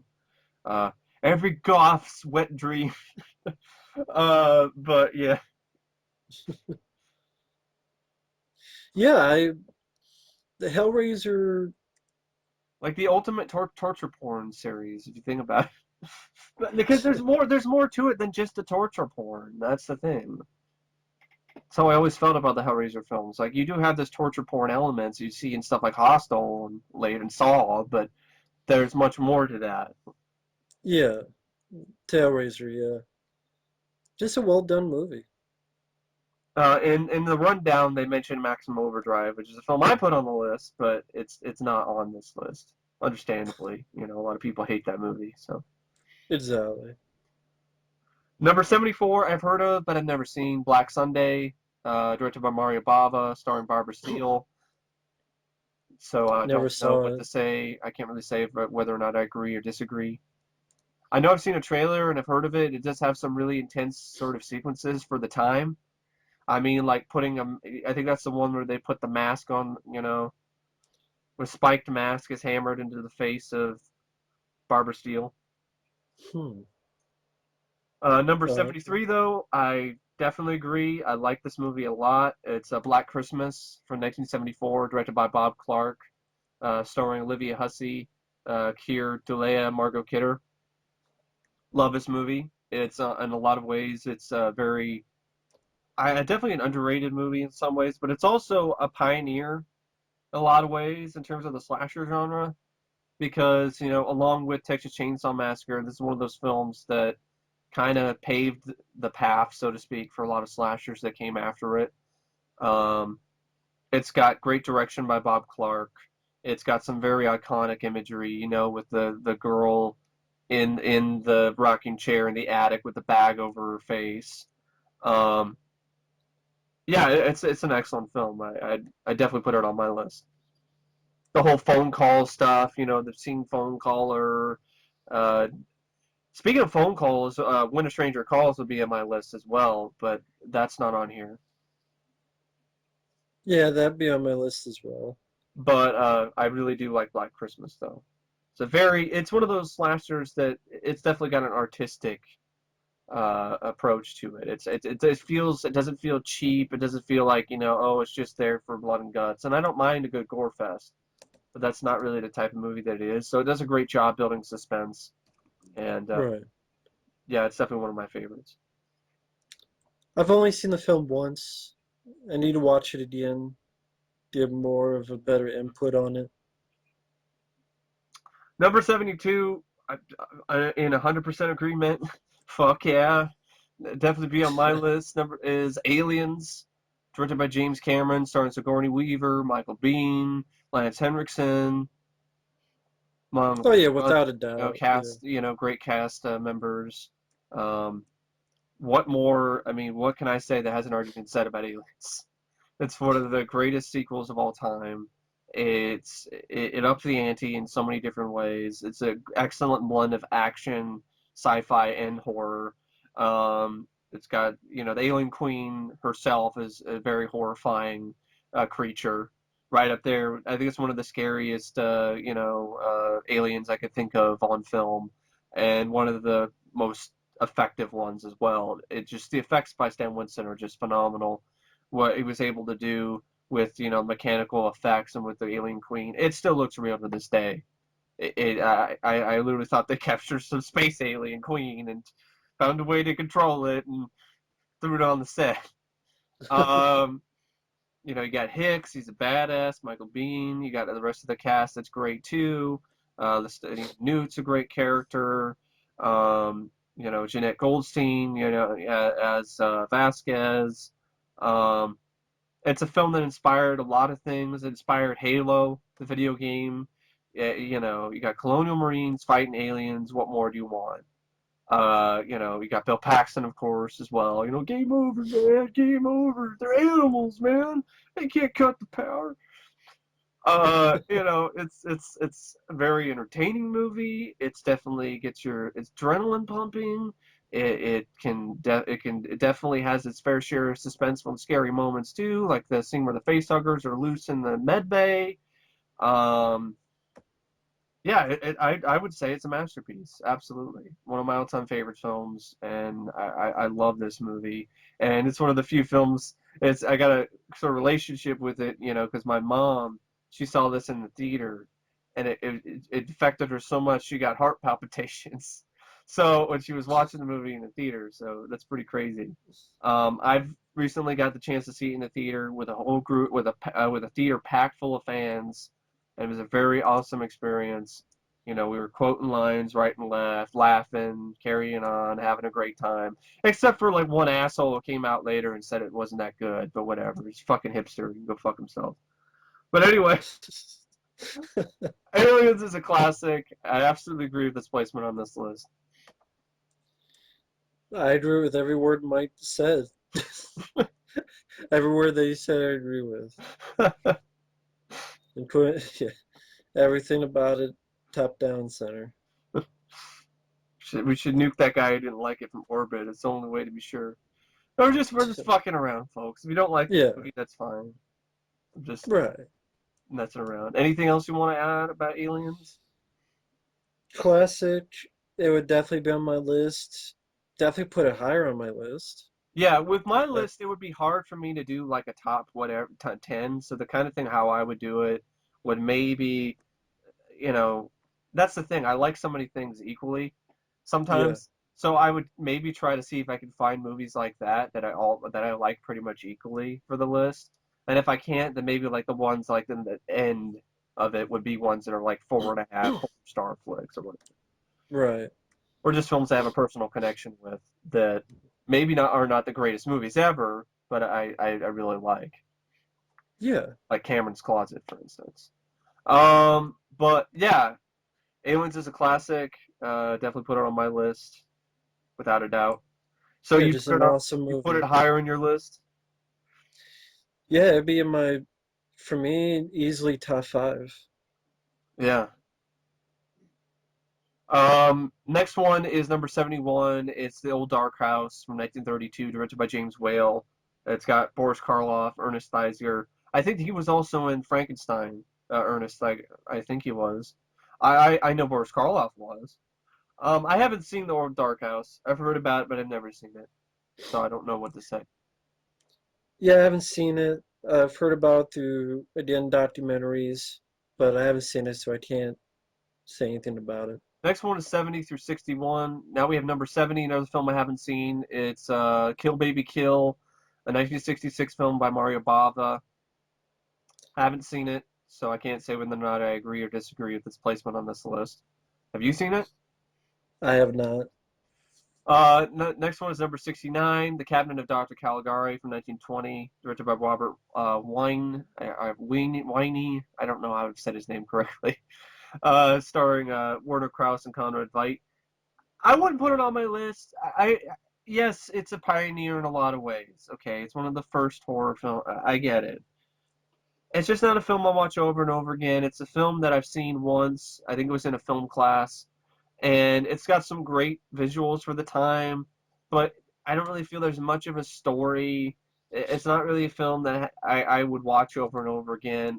I would put Phantom of the Opera with Lon Chaney over this, and it's not on this list, which absolutely stunned me. Um, I would absolutely put Phantom of the Opera, with Lon Chaney over Cabinet of Dr. Caligari if I'm going to go with a silent horror film. Haven't seen the film, so I can't say much about Cabinet of Dr. Caligari. I said number 69, and I Yeah. like 69, so that's all I can say because I haven't seen the movie. 69, dude. Exactly. Number 68 is 28 Days Later. I like the film. I don't know. It's a 2002 film directed by Danny Boyle with Cillian Murphy. I don't know if I put it on my top 100. I mean, I'd have to do some research and stuff. Um, I do like the movie though. What do you I, think? I might put it on mine. I'm not sure. I really liked the film I saw in the theater when it came out. It is a really good movie. Yeah, Cillian Murphy was really good. I thought it was well directed by Danny Boyle. Um, definitely liked the idea of the flick. Really felt Last Man on Earth type, yeah, thing. a little bit of that, yeah. And I thought it went at a really good pace and a lot of good memorable moments. Yeah, I really enjoyed 28 Days Later. I haven't seen it in forever though. Yeah, it's been a while since I've seen it too. I need to watch it again before I'd really pin down for sure whether or not I agree or disagree with its placement on the list. Now, number 67 is Night of the Demon. It's a film from 1957, directed by Jacques Tourneur. I've heard about this movie. I've never seen it. I've heard good things about it. I've just never gotten around to seeing the movie before. Partly because it's a 50s movie, and I'm not really the biggest fan of 50s horror, so um, but maybe I'll see it someday down the road because it does have a you know good track record, so to speak. Okay. Have you seen it? Yeah, no. I've heard of it, but I haven't seen it. The next one is number 66. I disagree. I've seen Uh, the one with Bigfoot. yeah, Night of the Demon. Would you put that on the list where Bigfoot rips the guy's dick off? Yeah. Not on the list, but it's definitely a memorable movie. Bigfoot rips the guy's dick off. Yeah. Number 66 is Switchblade Romance, 2003, aka High Tension, directed by Alexandre Aja. I wouldn't put it on my list because I hate the fucking ending. So, Exactly. Good gore. yeah. terrible ending. Really doesn't make sense, even when you try to logically think about it, and just it makes the whole film pretty much fucking pointless. Yeah. And I'm sure he's trying to go for themes and all this. Stick your themes up your thin ass. Speaking of themes, I'm surprised Cemetery Man isn't on this list. But yeah, High Tension, never, not a big fan of the Another movie. movie with a bad ending, a stupid ending. All I hits much, inside of a snow globe. I much prefer his Hills of Eyes remake. Yeah, so do I.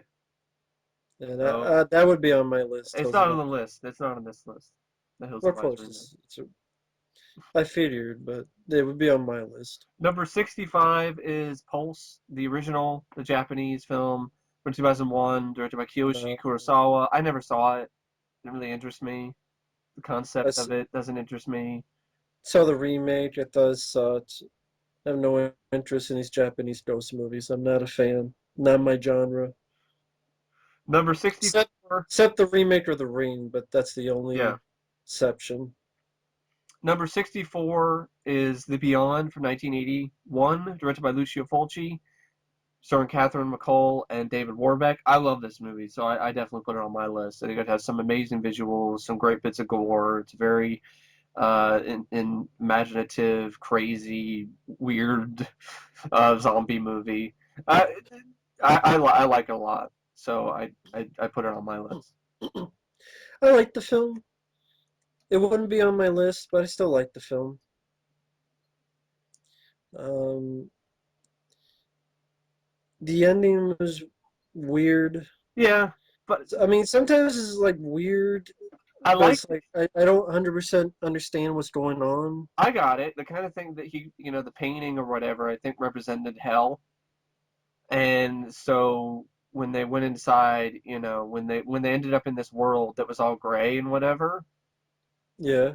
they ended up in that world that was in the painting, which was hell. That's how I interpreted it. Okay, I didn't get any of that, so Okay. there you go. I went over my head. But I still like the film. Number 63, I've never seen. It's called Lake Mungo. It's a 2008 film directed by Joel Anderson.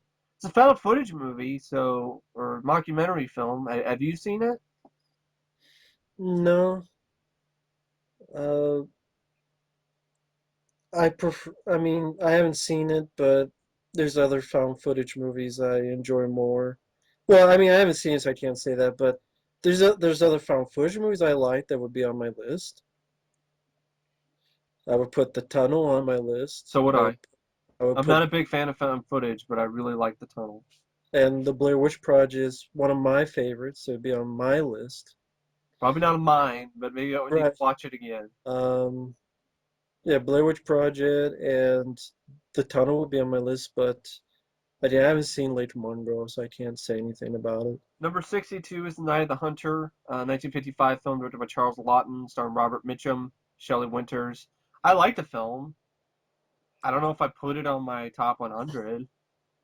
I mean, it's got a I great performance by Robert Mitchum, but it's a well-made movie. haven't seen it. I've heard of it, I've seen clips of it, but I haven't actually Surprisingly sat enough, and we seen saw this in like high school, I think, at like one of our English classes. it. Um, but yeah, I liked it. I wouldn't put it in my top 100.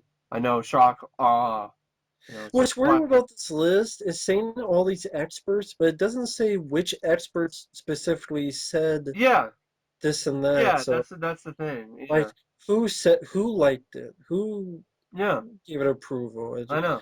I think that'd be interesting, but Yeah, they just say over 100 experts: Stephen King, Alice Cooper, but you never hear their names in any of this. yeah, Maybe once in a blue moon, but yeah. very not even once. I haven't known. I can't even say once in a blue It's moon. I all haven't just read Tom one yet. Huddleston. It's all just Tom Huddleston just talking about it.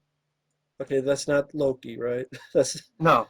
that's Tom Hiddleston Yeah, played Loki. Yeah, but they don't even say like who specifically liked this one, yeah, who liked that one. So that's strange. yeah, Otherwise, what's the point? Just could they could be anybody. yeah. Number 61 is Les Diabliques, another 1955 film. I haven't seen it. I've heard about it. I know it was remade with Sharon Stone, but it's not really a horror film. It's a thriller. It's a suspense thriller. It's a murder mystery type movie. It's not really a horror movie. Never saw it. So no, that's number the number 61? 61. So now we get to number 60, which is Wreck. Wreck. From 2007, the original, Yeah, which got remade as Quarantine. I wouldn't put it on my list. Yeah, I saw the film. It was there. Yeah, Definitely not be on my list. I saw it once, never need to see it again. that's how I I didn't felt like about it. I didn't like the remake. The original was a bit more atmospheric, but Yeah, I prefer Blair Witch Project. I prefer The Tunnel. I definitely prefer the tunnel over Wreck. I prefer others over Wreck. The next one is Yeah. number 59, Vampire. Oh, and wait, another one. As Above, So Below. Oh, yeah, that's definitely one I'd put on there. My list above Wreck. Yeah, I know we're it's a more the recent only movie, ones. but I really Well, liked the they film. follow, so Yeah, I really liked it as above yeah. so below because also it was a very unique film. Was it was an adventure film mixed with horror and found footage, which had never been done before until that movie. Oh, that's okay. We're the only ones who like it. Yeah. So, oh well. Number 59 is a film called Vampire. I've heard about, I've never seen. It's like an old, I know, vampire movie, I think. Just never Yeah, seen the movie. me neither. So I can't really say whether or not I disagree or disagree. But I do disagree with the fact that Fright Night isn't on this list. Or From Dusk Till Dawn, From or this, The Lost Boys. None of them. So, the next one is another one I haven't seen. Number 58, a film called Colladion. Quiden? Biden, 1964 film directed by Masaki Kobayashi. Um, they say it's not even the scariest film on this list. It's kind of a horror film, but kind of not. I've never seen it, so Apparently, it's 3 hours long. great. A four, I guess, pretty much anthology. I guess four Yeah. tales. Never saw it. Never saw it. So number 57 is The Vanishing, 1988 film directed by George Sluzier. I like the film. I also like the remake. I don't really think it's a horror movie. It's more of a mystery thriller. I've only seen the remake. I never saw the I mean, original. we're if you see the original is pretty similar to the remake, you know. So the whole sort of thing where everyone, you know what Yeah, I know what the remake's about. you know what Yeah. the I know what the reveal is. The horror element Yeah. is the ending, but Oh, okay. it's I still wouldn't really call it a horror film. It's more of a mystery to me. So the horror element is buried with Ryan Reynolds. Yes, yes. So that's a shitty movie. Number Buried. 56 is The Sixth Sense. So yeah, I like The Vanishing. I wouldn't put it on my list though because I don't really consider it a full-on horror Okay. film. Number 56 is The Sixth Sense, 1999 film directed by M. Night Shyamalan, starring Bruce Willis and Haley Joel Osment. I wouldn't put it on my list because it's a film for me personally that does not hold up after the twist is already revealed. Yeah, I like the film okay, but I feel it's overrated. I do too. And Bruce Willis, Haley Joel Osment are I think they do fine, but it's a yeah, it's one of those films for me that after the twist, it's just a What's the point of time watching it? waster. Yeah, what's the point of watching it again? It's just a time waster movie to me. Yeah, It wouldn't be on my list. wouldn't be on mine either. Number 55 is a film called Repulsion, directed by Roman Polanski, starring Catherine Deneuve, that I've heard about but I've never seen. I know it has some weird visuals in it, like hands poking out of a wall. But if I want to see that, I could just watch Day of the Dead. Yeah, I haven't seen that one. I've heard a lot about it though, but you know, Roman Polanski, you know, That's why I don't care to see it because I don't like Roman Polanski. I yeah, don't like just a like, rapist. like and that and shitty movies like The Ninth Gate. Yeah.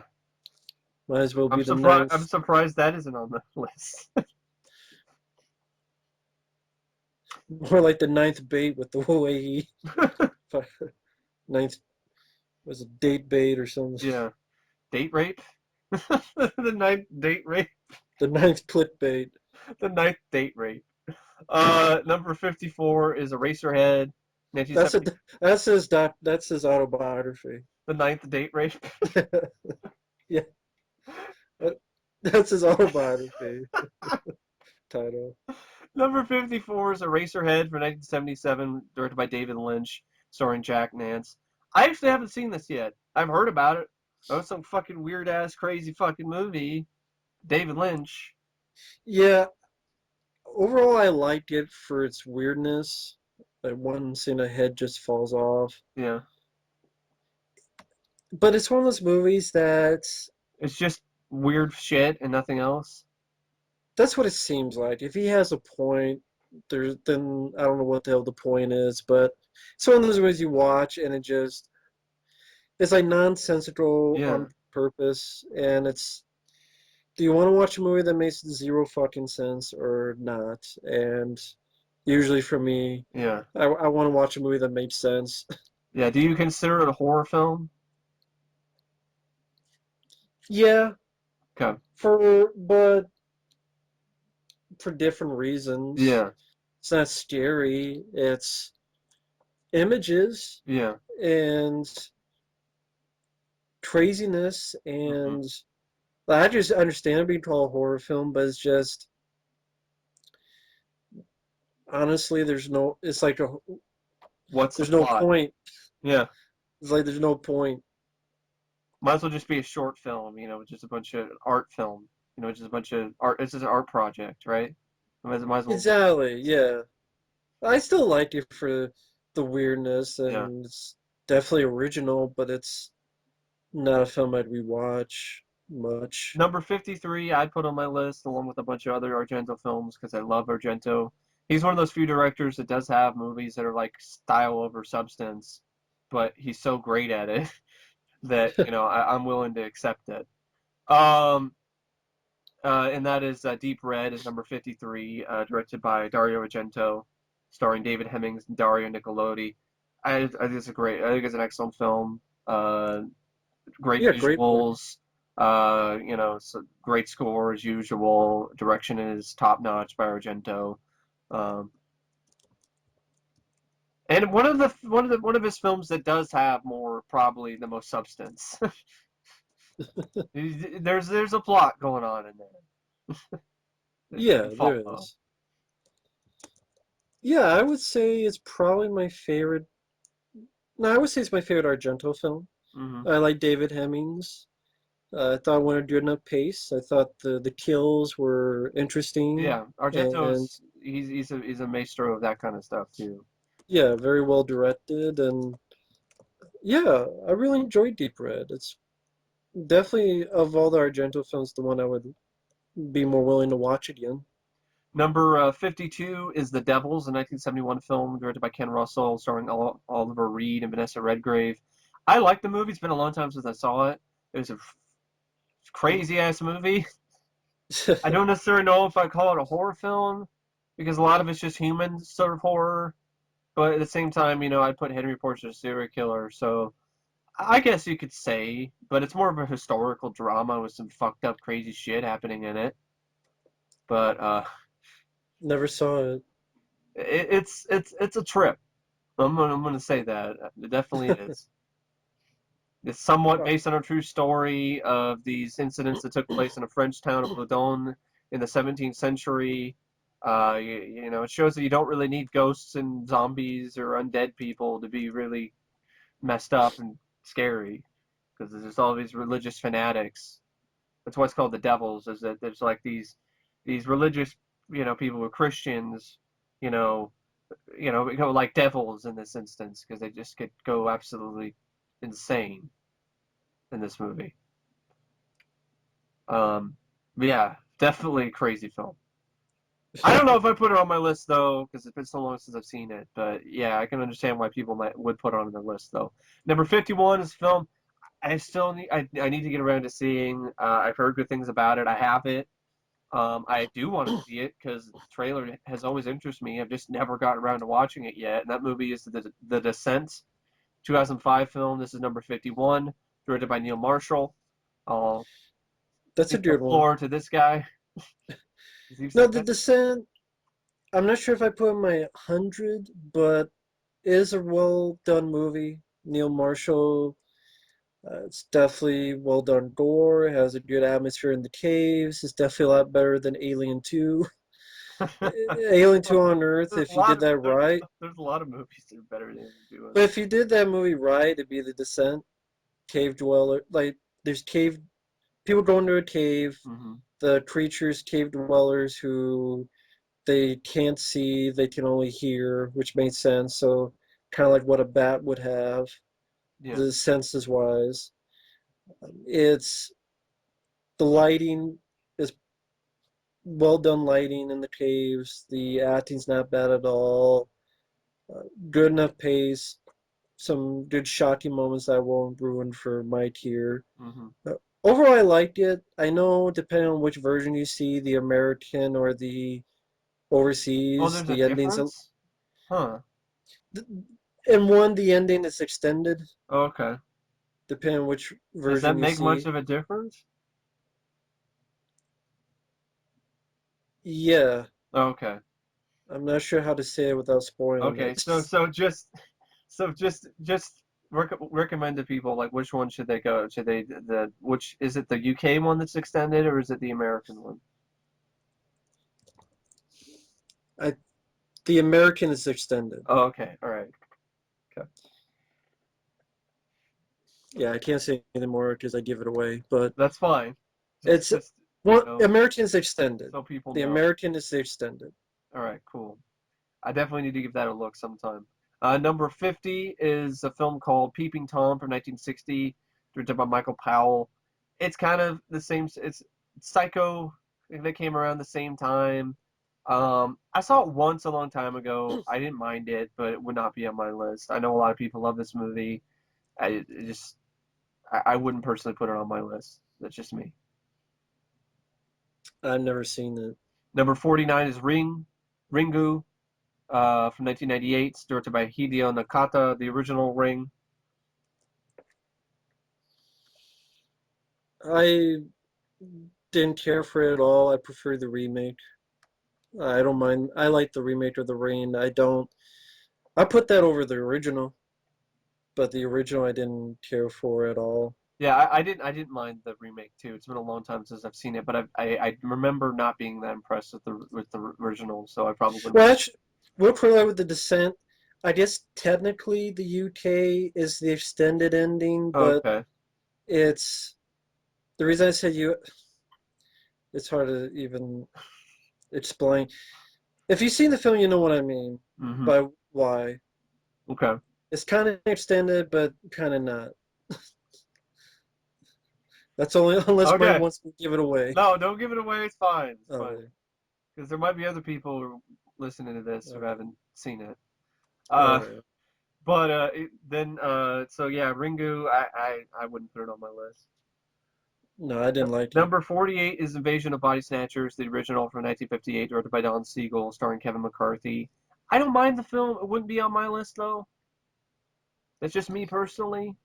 Yeah, I don't mind the film. I found it more of a sci-fi movie. This one was definitely more of a sci-fi film than a straight-up horror film for me. Right. Yeah. Yeah, I agree with that. I mean, I don't put Earth versus the Flying Saucers on my list of horror movies. I wouldn't anyway. It's not that great of a movie. I don't mind the original War of the Worlds, but I wouldn't put that on my list. I like the War of the Worlds remake, but I wouldn't put that on my list either because it's a sci-fi movie. So, I mean, you got to differentiate the genres sometime, otherwise you have too many movies in every genre. Number 47 is a film I've never seen, I've heard about, though. I think it's a horror anthology, like one of the first. It's called Dead of Night. It's directed by a bunch of other directors. You got Alberto Cavalcanti, Charles Crichton, Basil Dearden, and Robert Hamer. Sorry, I swallowed some air there. I haven't seen it. Heard of it though. I haven't seen it. I've seen another movie called Dead of Night, aka Lighthouse, which I like. Would you put that on the list? Maybe at the bottom. Mm-hmm. I don't know. There's just so many movies. Because I It's know Dead of Night, the Lighthouse one, was on the Fangoria list of 101 most unheralded horror films. So that one I enjoy. I don't really. It has nothing to do with this one, but I haven't seen this one from 1945. number 46, The Silence of the Lambs, 1990. Jonathan Demme directed it. Jodie Foster, Anthony Hopkins. I really like the film. I wouldn't see. I'm just conflicted with this movie. Is it a horror film or is it not? That's the thing for me. I can understand I can understand, but because because you have either one who's a cannibal yeah, or one who's skinning people yeah. and taking their skin. But I don't call Manhunter a horror film or Red Yeah, but Dragon. yeah, but Anthony Hopkins says, I mean, well, the Hannibal Lecter doesn't really do anything in Manhunter, and Yeah, yeah. it's just about a guy who his romance with I mean, what's the there's actress's horror name? elements, but I would definitely say it's most of it's more of a crime thriller. I mean, there Yeah, definitely is horror elements to it, absolutely. But I don't know. I'm kind of conflicted. It's like yeah, I can understand. compared to other movies of the genre, I definitely put other films above this on my list, like something like The First Power, for instance, because that Yeah, has like a killer in it, but it also has a definite supernatural element to it. But then again, Henry Portrait's serial killer is more of a, but that's just from the point of view of the killer. Like it's all from the point of view of the killer. So that kind of makes it a little bit different to me than Silence of the Lambs because it's more of like a traditional crime thriller, like true crime thriller. But it's still an excellent film. I'm not saying oh it's terrible or I know I love Silence of the Lambs. It's just I don't know if I put it on a list of 100 best horror films because I don't know if I can really honestly say for sure it's a horror movie. But right. um, I guess if I did, I could see why it'd be on the list. I can see it be on the list. I mean, I I mean, I don't I disagree. like Mindhunter more. The Manhunter's a good movie. Yeah, of all the ones, Manhunter's my favorite, but I'm not sure if I put it on my list. Yeah, I don't know But yet it's either because still there's a lot of other films out there that still a really good movie. yeah, definitely is. Number Yeah. 45, I wouldn't put on my list. It's The Others from 2001, directed by Alejandro Amenabar, written by Nicole, I mean, starring Nicole Kidman. She didn't direct it. Uh, I'm in a bar and I'm drunk. I didn't like that. That's what I was doing probably at the end of this movie. Fucking getting in a bar and getting drunk. I was not a fan of this film. I thought it was boring and didn't really care much for the story. I'd rather I'll just watch The Changeling. Yeah, it was there. I probably liked it a little bit more than you, but Yeah, I didn't love the film. I don't mind Nicole Kidman. she wasn't the problem. It has one of those twists that it is what it is. Yeah, I wasn't a fan of that twist. I mean, The Sixth Sense is pretty much similar twist. Yeah, so see that's the thing. I mean, I it's another mean, movie to me that once you know the twist, like what is there really? I mean, I don't think it's awful. It just wouldn't be on my Yeah, list. yeah. But I I thought it's don't know if I'd there. say it's like the worst thing I've ever seen. It's just considering all of the reviews and all of the hype that came with it when I saw it. Right. That's why I was just, maybe wanted to go to a bar because I'm just like, what? Why? Yeah. I don't know. This is. I don't know if this is that Yeah. great. Number 44, I've never seen. It's called The Tenant, another Roman Polanski film. I've heard about it, but never seen it. And it doesn't really sound like a horror film. So it just sounds like a guy who loses his mind slowly because he's stuck in this confined space. So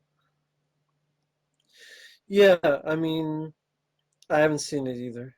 I've heard of it though. number 43 is Hour of the Wolf, directed by Ingmar Bergman, stars Max von Sydow and Liv Ullmann. Sounds like another one that's not a horror film, but there's just a bunch. It's just take creative liberty again, pull shit out of our ass, sound as pretentious as fucking possible, and throw in titles that aren't really strictly horror films into our list of 100 best horror films. What it sounds like to me. I haven't seen Hour of the Wolf, but from what I'm reading here, it doesn't sound like a horror movie. Yeah, I've never seen it either. Number 42, Devil's Backbone, 2001, directed by Guillermo Del Toro. I like the movie. I wouldn't put it on my top 100. Another one I never saw. The next one's another one we haven't seen either. Number 41, Possession, 1981 film directed by Andrzej Zulawski, starring Isabella Johnny, Sam Neill. I've heard about it. I've seen some clips from it. It's got some crazy visuals. I heard it has a plot you can't decipher. Yeah, I've heard that too. So that doesn't really bode well So, for me what's it personally. about? I don't know. What is it about? I don't know either. So But it's a great horror movie because you can think whatever the hell you want on what the movie's about, I guess. I don't know what to say about that one. So now we get to number 40, which I definitely agree. Jacob's Ladder, 1990 film directed by Adrian Lyne, starring Tim Robbins, Elizabeth Pena, Danny Aiello. I saw this for the first time a while back, when I was in Michigan. I loved it. I still need to get around to reviewing the film, but it's an amazing film. It's got some really arresting, very powerful visuals. It's a great mind fuck of a You movie. saw that recently for the first time? Yeah, in Michigan. When I was with my Huh. dad. When I was over in, I saw it. Maybe I saw it a while back, but I just hadn't seen it in Oh, a long okay. time. So it was like seeing it again for the first time. Oh, okay. Um, Tim Robbins delivers an absolute amazing performance that he was honestly robbed of an Oscar nomination for. I agree. Danny Aiello is great in supporting role as well. I love the plot. It's it's a very effective, very powerful movie, Elizabeth Pena did a great job. as she did too. May she rest in peace. I love Jacob's Ladder to death. That's a movie that has a twist that does work Yeah, it and does. is rewatchable. Yeah, It's the inspiration for Silent Hill. It has a wonderful atmosphere, excellent acting, yeah. beautiful score Great, really well written too. There's some great, by the same guy who wrote Ghost. there's some great, lines of dialogue too, like the one that Danny Aiello has. Yeah, it's. I think it's a fantastic horror movie. It's one of my favorites ever since I first saw it on It's VHS not back in your 1990. traditional, typical horror film, so keep that in mind if you haven't seen it yet.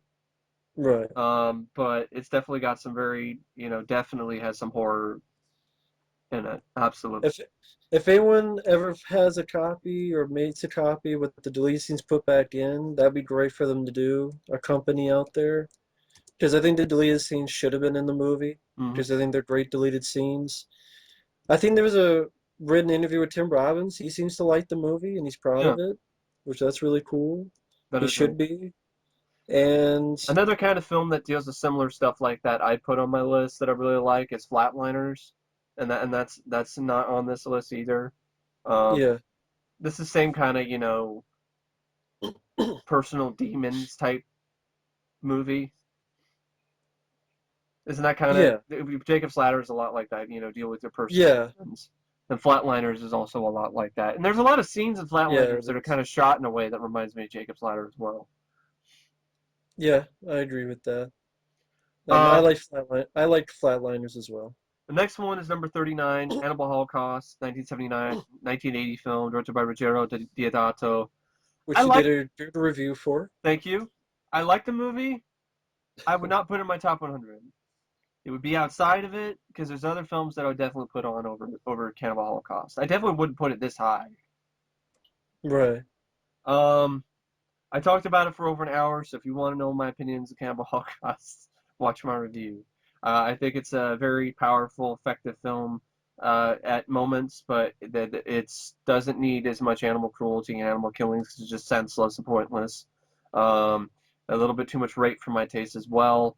Um, but it is one of the pioneers in terms of the found footage genre. It does have some very powerful imagery. I do like the score a lot. I think Teodoto's direction is fine. but that's just me. I know this guy, he's not a fan of the film, so No, he definitely would not put the film on his list. no. Probably put it on one of his Uh, worst lists. If he had worst horror films, Cannibal Holocaust would be on there. yeah, I hate the film. I did a rant long ago about it. I never cared for the film. Hmm. I watch it and I go, I'm wasting my time. Yeah, It's one of those movies I watch it, I'm just wasting my yeah. time. So Fuck if this you flick. had to, okay, if see Cannibal Holocaust, to me there was some sort of underlying message there, so that's why I can kind of deal with it versus something Right. like a Serbian film. So if you were gonna compare the two, for instance, which one would you say is better, or would you say they're just as bad as one another? Honestly, I say just as bad as one another. Okay, that's fine. It, That's fine. I, they're just not my, just not my kind of movie. I mean, That's even if you're trying to go for an idea, yeah. I'm like, See, I don't care. yeah. I Yeah, don't I care. know. I get I to don't know. care it more than my good friend over here. Showing the dark side of humanity in an unflinching way. That's hard for. I'm okay. If you want to do that story, give me some people I like. See, that's the thing too. That is the problem. I like the professor guy. See, that's the thing. I like the guy who's the anthropologist. So that's the reason why. I could take them or leave them. Oh, okay, Yeah. that's fine. But I, But I yeah, like his character, and I like the whole concept of going in and finding the footage for the found footage. Because you normally don't see that in found footage movies. It's already the footage is found. We don't know how it was found. You just show the found footage, and there you go. Um, so I like that sort of adventure, sort of journey when it comes to the film. I mean, it's totally understandable if you hate it or anyone else hates it. I'm fine with that. I'm not one of those people I'm not going to stand up on a soapbox and defend Cannibal Holocaust. It's either a film you like for what it is or you don't. right. I'm not going to be like Eli Roth and be like, it's some underrated masterpiece. No, I'm not doing that.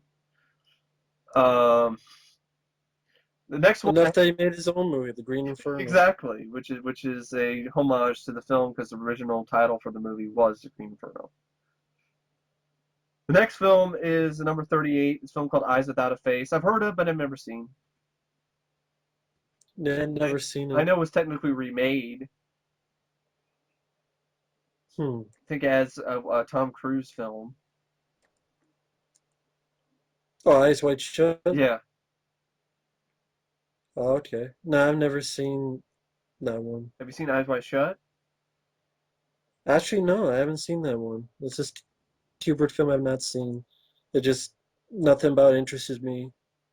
Them Nicole Kim and Tom Cruise fucking in the middle of some guys with I think it could found be the Eyes opposite. Wide Shut, but I think it might be another one. Oh, okay. I mean, Eyes yeah, Without a Face, Shush Cat.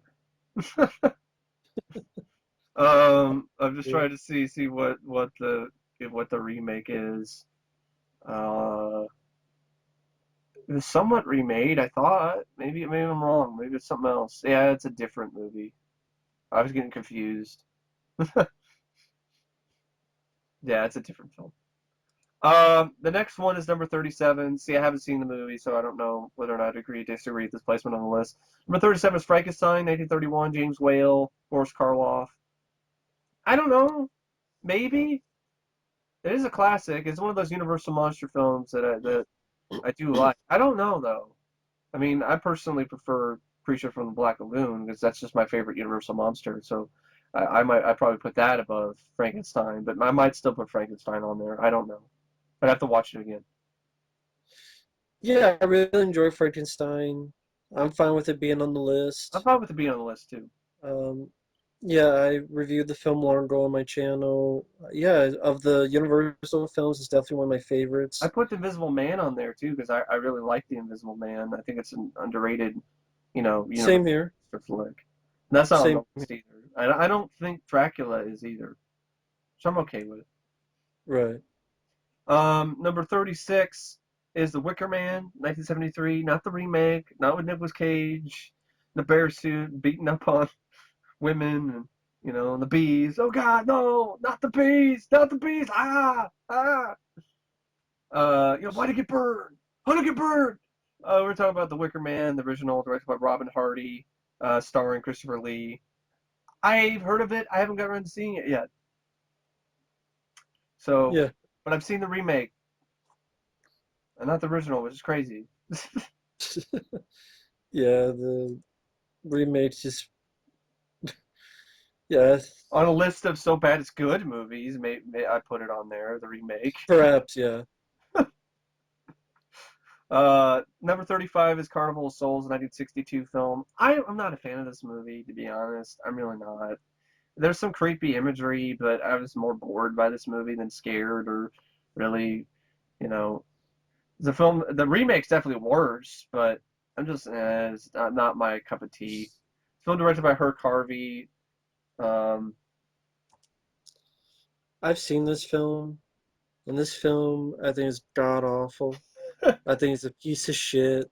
uh, I think like literally unless I saw a different movie called this, but I think it was this one, it was fucking laughable.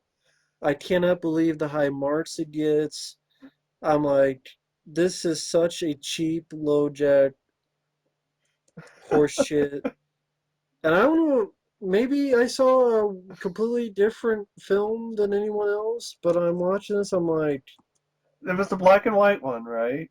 With, the people with white face, right? And yeah, you saw the movie.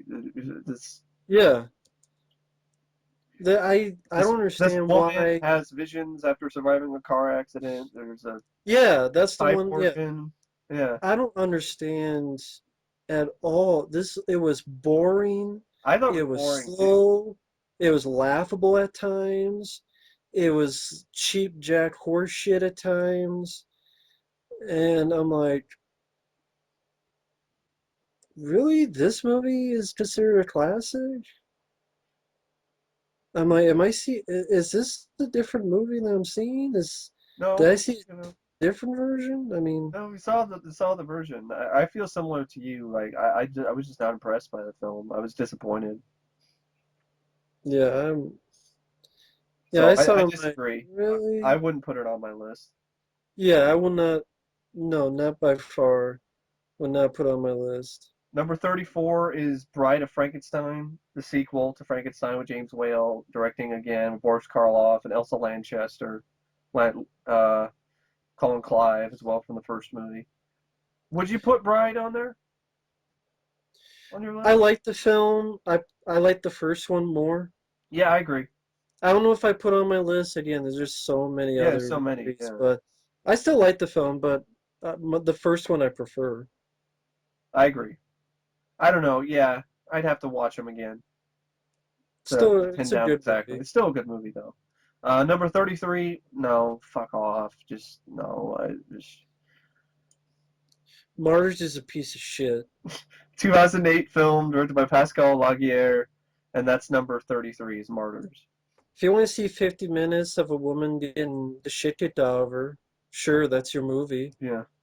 And then for a stupid plot, we need to get her close to death to see if she can see something after death. So like And I'm like, Flatliner? there's something called lying, because she could come back and Yeah. just lie And to then your there's fucking something there's a face. movie called Flatliners that you're No, I mean, oh. no, this is literally.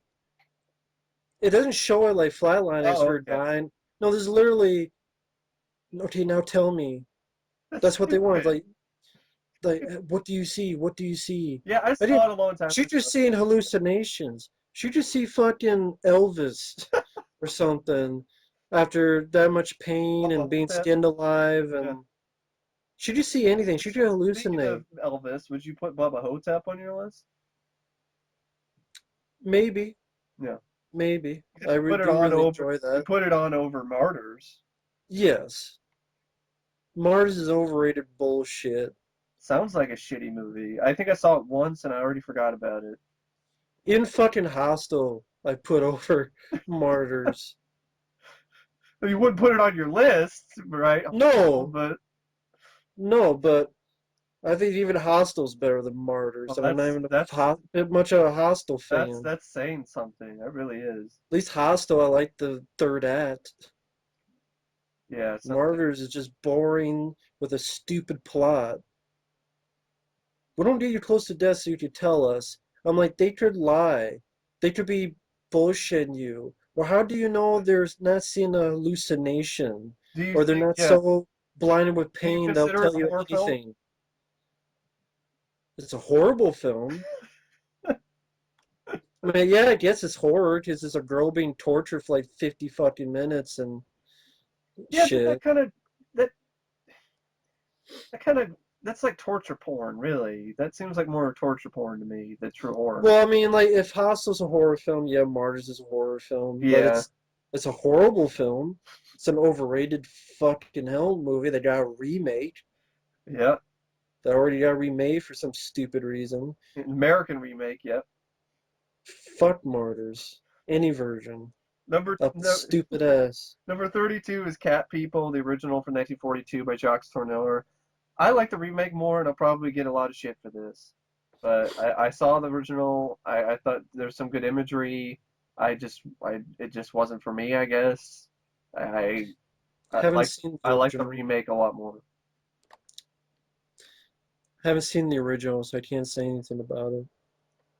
What do you think about the remake? I like the remake, but I don't know if I put it in my top 100. It was alright. Yeah. It was alright. Number 31 is Videodrome, 1982 film directed by David Cronenberg, starring James Woods and Debbie Harry. I would definitely put it on my list. I love Videodrome. So Long would I. live the new flesh.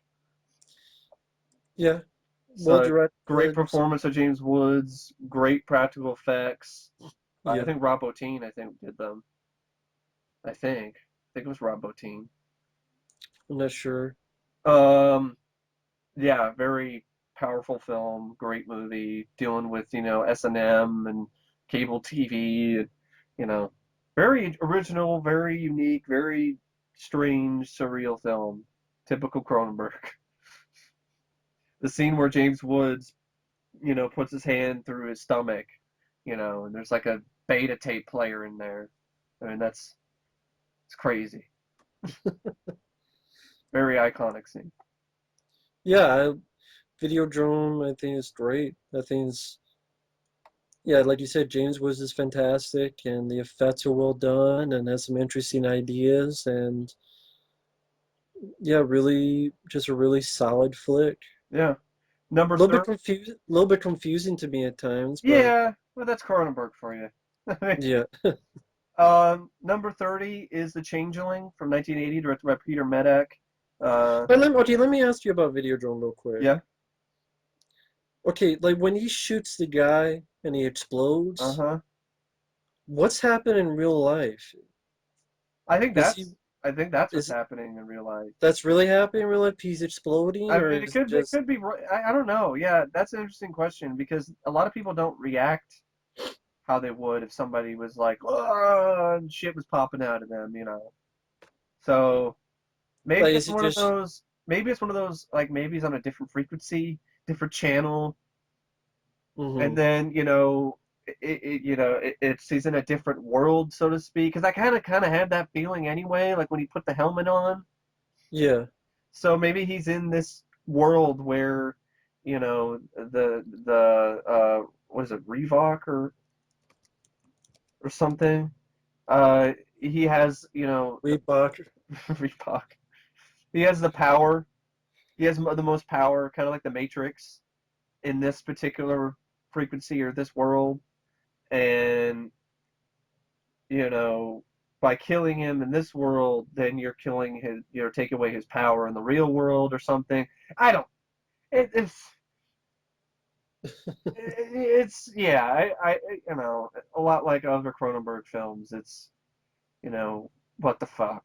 You can interpret it however way you want, Right. but I still love the movie, Yeah. regardless of whether or not I'm like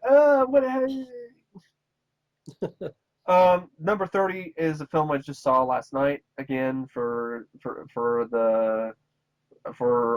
for the first time in a long time. And that film is The Changeling that was mentioned earlier, directed by Peter Medak, starring George C. Scott, Tris Van Devere. Excellent movie. Absolutely fantastic, old-fashioned ghost story.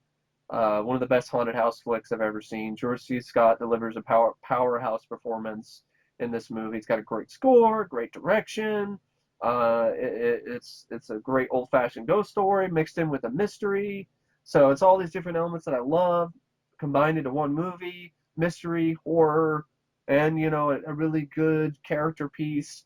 Um, yeah, some very iconic moments, with the wheelchair, the rubber ball that bounces down the steps. Even the mansion itself is its own character, and it's amazing to me that it was a mock-up. It wasn't a real house. The whole outside was a mock-up. The inside was a set. It's a very underrated work of production design. And for a film only cost $600,000, they did everything with the budget and then some. Love this movie. Very underrated. Deserves a Blu-ray release. Um, Yeah. yeah, it's a great movie, and it's one of those ghost stories that actually has a ghost that isn't technically evil, which is also a good thing about it. That definitely does make the film unique. Yeah, I really enjoy it. It would be on my list. Definitely on mine as well. George C. Scott did a great job. Simple but yet effective.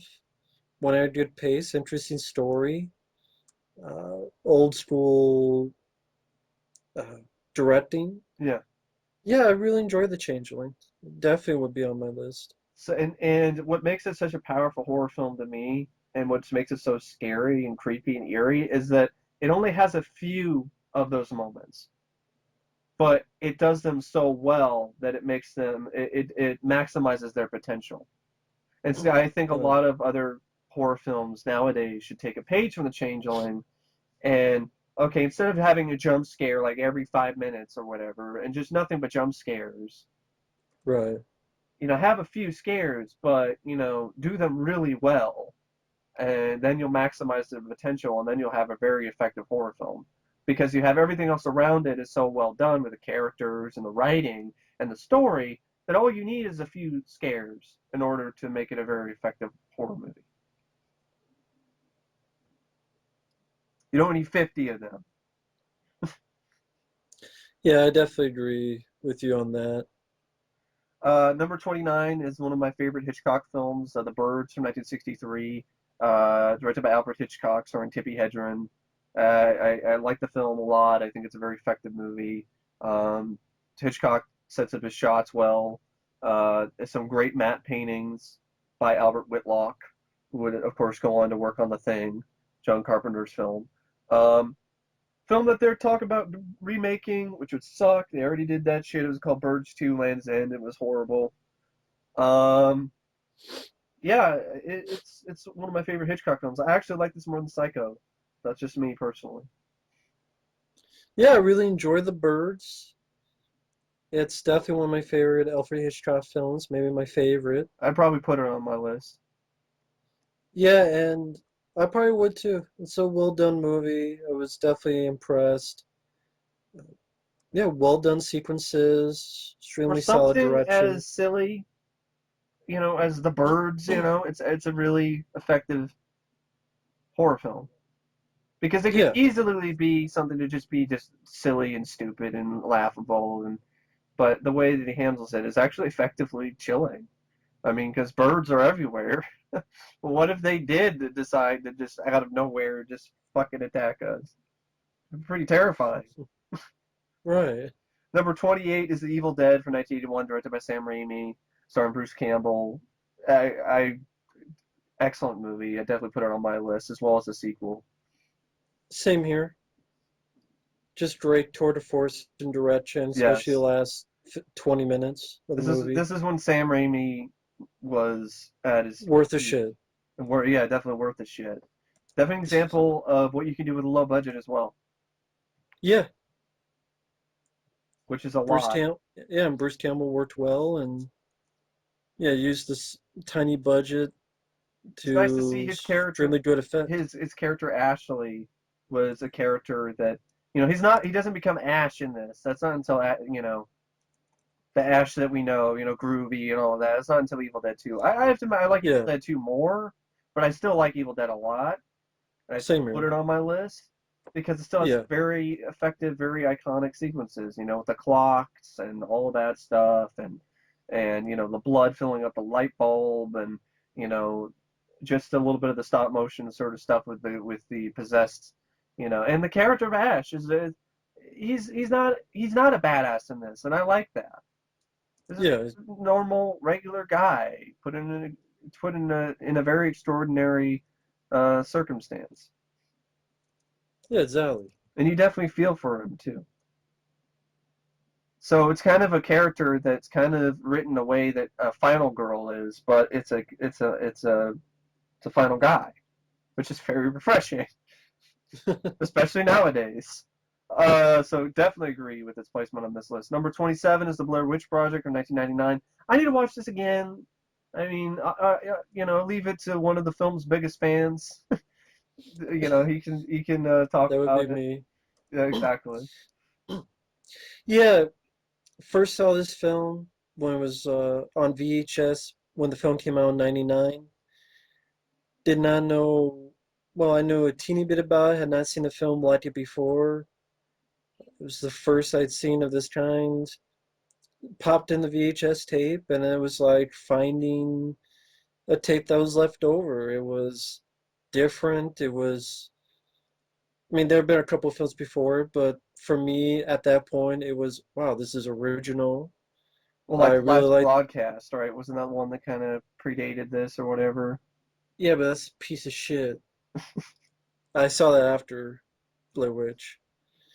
I like the three actors. I like the setting in the woods. I like its simplicity. I like the mythology of the witch and Rustin Parr and the little mythology it built up.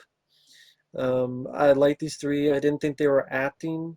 I thought they were Hmm. extremely natural. I thought it was subtle, the stuff that was going on. Um, I, it was simple, but yet I got a lot with the film. Uh, I thought the three were likable. I understood their frustration. I could relate to them. A lot of people say, well, it's a simple movie. Anyone could have done it. Well, we've had like 1,000 found footage films, and I'm sorry, this just proves that not anyone can do it.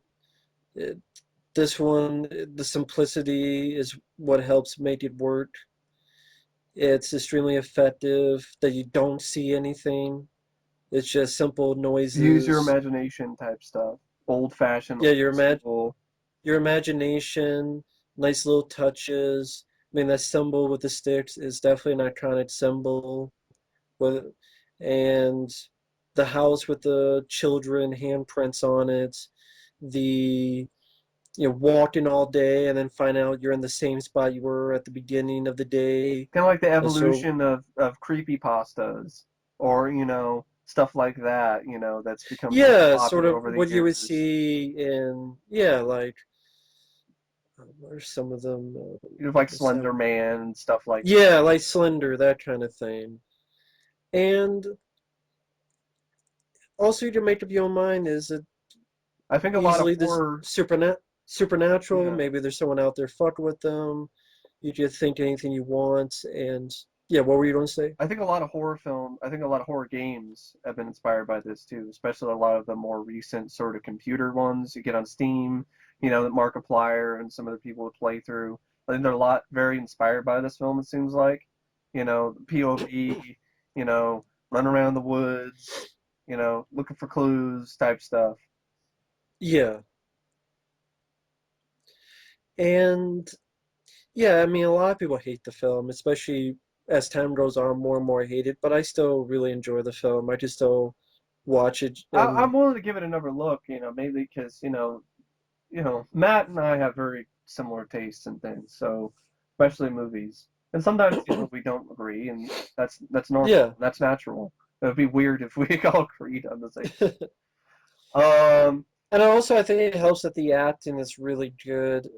And like even the Heather dying, I know a lot of people are annoyed by her. Mhm. I never felt that. I totally get. I've I have gotten a newfound appreciation for the genre with films like The Tunnel. So, I definitely want to give this a look sometime. Well, those films are definitely much more going on, Hmm. but the Blair Witch was sort of the first of that, and it's Yeah. definitely the most simple. Well, I don't But mind yet, simple I think stuff. I, it's I just don't pretty know. Maybe it effective. was just the hype when I saw it. Maybe that's it. Maybe that's Yeah, all. when I saw it, I didn't see any of the hype. All I saw was like a trailer, Yeah. maybe That probably a helped. Siskel and Ebert. That helped probably Yeah, because when I saw it, everyone because was talking about it, and then I was just like, oh, what?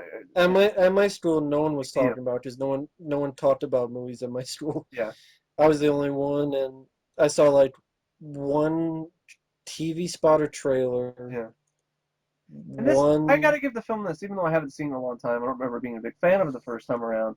It is a very effective film in terms of, okay, it's a low budget movie, and it did an amazing job with marketing, and it's definitely one of the most effective and efficient examples of a low budget movie being able to basically market itself Yeah, to a huge box office take. And it did. yeah, How exactly. do you feel it started the found footage craze? Do you would take the film like you really liked the movie, so you're glad it was made regardless, right? Regardless of what Yeah. happened afterwards. Because if you think about it, it's not really the film's fault. I mean, Well, plus I got The Tunnel. I got yeah, As Above, So Below. yeah. I like Chronicle. I like Cloverfield. St. Francis Film, So there, you yeah, can I don't do mind that. that Yeah, film. Yeah, I don't mind that film. yeah. So I mean, So at least there's yeah. stuff there that never would have been done It's like without it, and I yeah, it's still like the like Blair slasher Witch. So genre. I mean, yeah, I agree with you. I don't think people who think yeah, I it mean should have there are never been made because of what happened later. I don't really feel yeah, that way because it's not the film's fault really. That yeah, shitty found footage movies, are made right and left afterwards. So exactly. I mean, they're just cheap. I mean, really, if you think about Paranormal Activity, that's the one I wish wasn't made because that's the one that really made the cheap jack really cheap. Half That one I assed. don't like. That one I do not like. I Yeah, don't like Paranormal Activity, any of the Paranormal Fucktivity movies. they can't erase the VHS tape. Yeah, and the third one, yeah. Number 26 is Poltergeist, 1982, Toby. VHS is ghost proof. Joe Beth Williams, Heather O'Rourke, Craig T. Nelson, one of my all-time favorite films. Definitely in The my top remake? five. Fuck the remake, not the fucking remake. Go fuck yourself. The original, the one, the only, the original Poltergeist. Uh, Classic movie, the original Poltergeist. love it. Some of the, great imagery, the imagery of the beast, spindly legs and all, very creepy image. Uh, Hmm. excellent special effects by Richard Edlund and company. Um, Yeah, it's a very, very, it's just an awesome movie. It's a spectacle. The effects back then were, I mean, just seeing this movie in 1982 in the theater must have been an amazing experience because you've never seen anything like it before. exactly. And it's got really likable characters, and it's got a good sense of humor about it too. In the beginning, I mean, I love Craig T. Nelson, the remote control war scene. My kid wants to watch Mr. Rogers. So we're watching the game. I love Craig T. Nelson, Joe Beth Williams. They make a great couple. Uh, Dominique Dunn is good too. It's tragic. There's a lot of people that have passed away, or died of unfortunate, causes Yeah. who have been in this movie. Heather O'Rourke.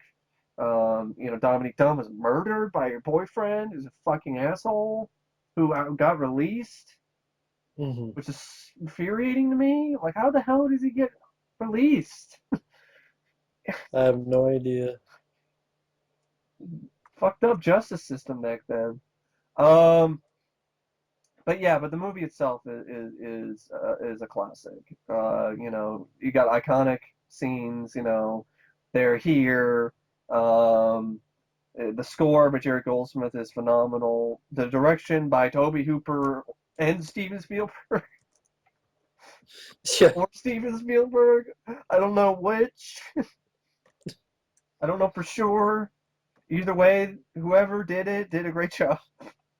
and probably your one of your original big rants you ever did on a channel Yeah, was Poltergeist because I fucking news. hate Steven Spielberg's fucking ass for cock blocking special editions in this movie. Yeah, Fucking schmuck. yeah, Fuck Spielberg, and I love Poltergeist is a great movie. Deserves a special edition. The fans deserve it. And Spielberg's just like, fuck you. You don't get it. So that's why I lost a lot But of respect for Spielberg. But the movie itself is awesome. but we did get a special edition of 1941. Well, whoopty fucking With do. weirdly I enough, don't hate the movie, but no but Spielberg Poltergeist. Spielberg, And he but hated that that. got a And he special didn't edition. like that movie. I remember correctly. He considered that like one of his Well, failures. still got features and Poltergeist. But Poltergeist Go is a great figure. haunted house flick. It's you know, rated PG, but only because Spielberg made it so it could be rated PG. Otherwise, it's gonna be R. Drug use, a girl flip basically doing the FU sign, on the armpit, like fuck you. Pot, pot use, and a guy ripping his face off. But it's PG. Yeah, it's Ellie. Of I course, also the actress, Zelda Rubinstein, who's also no longer with us. Very inspired casting choices. Tangina Barons. Yeah, it's Ellie. excellent movie. I love it. It's not necessarily maybe the scariest horror film, the scariest ghost story, but it's definitely one of the most exciting. Yeah, it is. The next one, number 25, The Omen from 1976, directed by Richard Donner, starring Gregory Peck and Lee Remick. I'll get shit for this, but I don't mind the film, but it would not be on my list. I disagree. It wouldn't be on mine Other either. than the gore, other than the crazy death scenes like David Warbeck getting decapitated by a pane of glass, it's just the film to me. It's just okay. Yeah, just there. That's just how I feel. I don't think it's one of the greatest horror stories ever. I don't think it's one of the greatest horror films. I understand it. It did kind of make horror films a big blockbuster sort of thing. Um, Yeah, I guess. it's, I guess, a pioneer in that regard, and I give it credit for that. But I mean, it's definitely Still better than just the there. fucking remake, that's for sure. But it's not saying much. No, it isn't. I guess it's just the whole thing with the Antichrist kid just didn't really interest me, or I don't know. Just there wasn't much of a mystery because you already knew everything. You were just waiting for Gregory Peck to figure it out. Like, that's it too. I think it would have been better if they did not tell you right off the bat that the kid is the Antichrist. Just saying. And Uh, he's Egyptian. Number 24, you have the movie The Freaks, So is 1932. it better than The Awakening with Egyptians? Oh, absolutely. Definitely. That movie was just musty and boring and didn't even Yeah. have the good death scenes. Just being a ripoff of The Omen with none of the things that made The Omen decent for me. Uh, Is Freaks is a 1932 film directed by Todd Browning. I saw it once. I didn't love it. I thought it was okay. It would not be on my list. I haven't seen it. The next one is Nosferatu, Symphony of Horror, the original one with F.W. Murnau, Max Schreck. It wouldn't be on my list either. I mean, I don't mind the film. It's okay for, what it is for the time period, and I respect it for, its place in horror history, but it's not a film to be on my list. Same here. I thought it was all right. That was just an all right film. I put Family Opera Some nice painting images. over it, and for some reason that's not on here, and I'm stunned, shocked.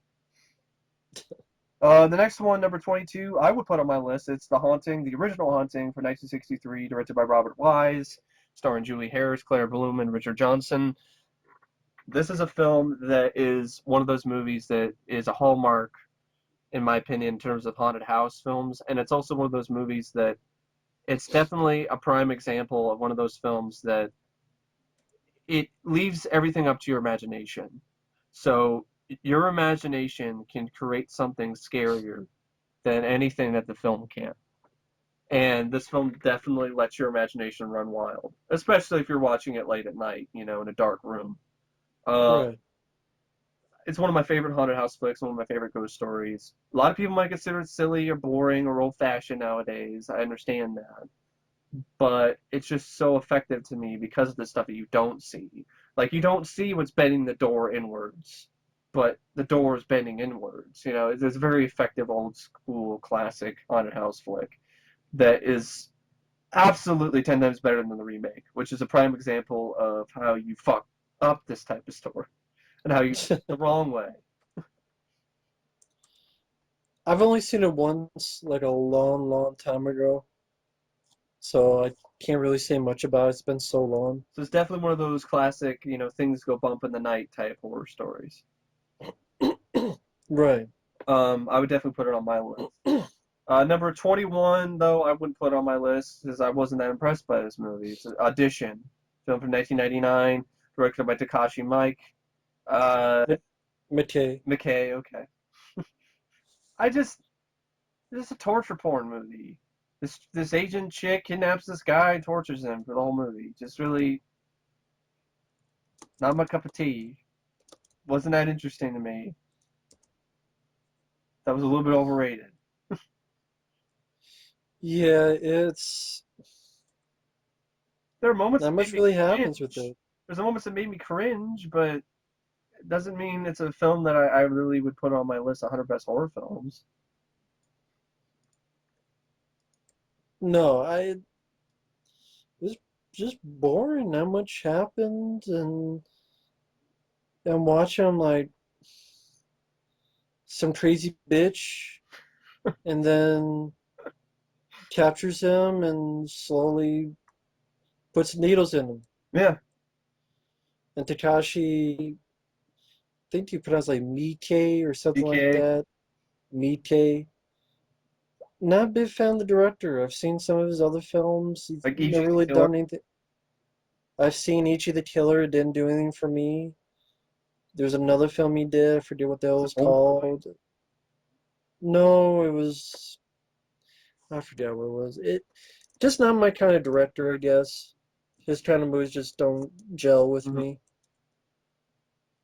Just That's not for yeah, me. that's number 21. Number 20 is A Nightmare on Elm Street, the original, 1984, directed by Wes Craven, starring Heather Langenkamp, Great Robert flick. Englund, John Saxon. Absolutely, it'd definitely be on my list. I love the film, but I'd also put a lot of the sequels on there, and they don't get any love on this list.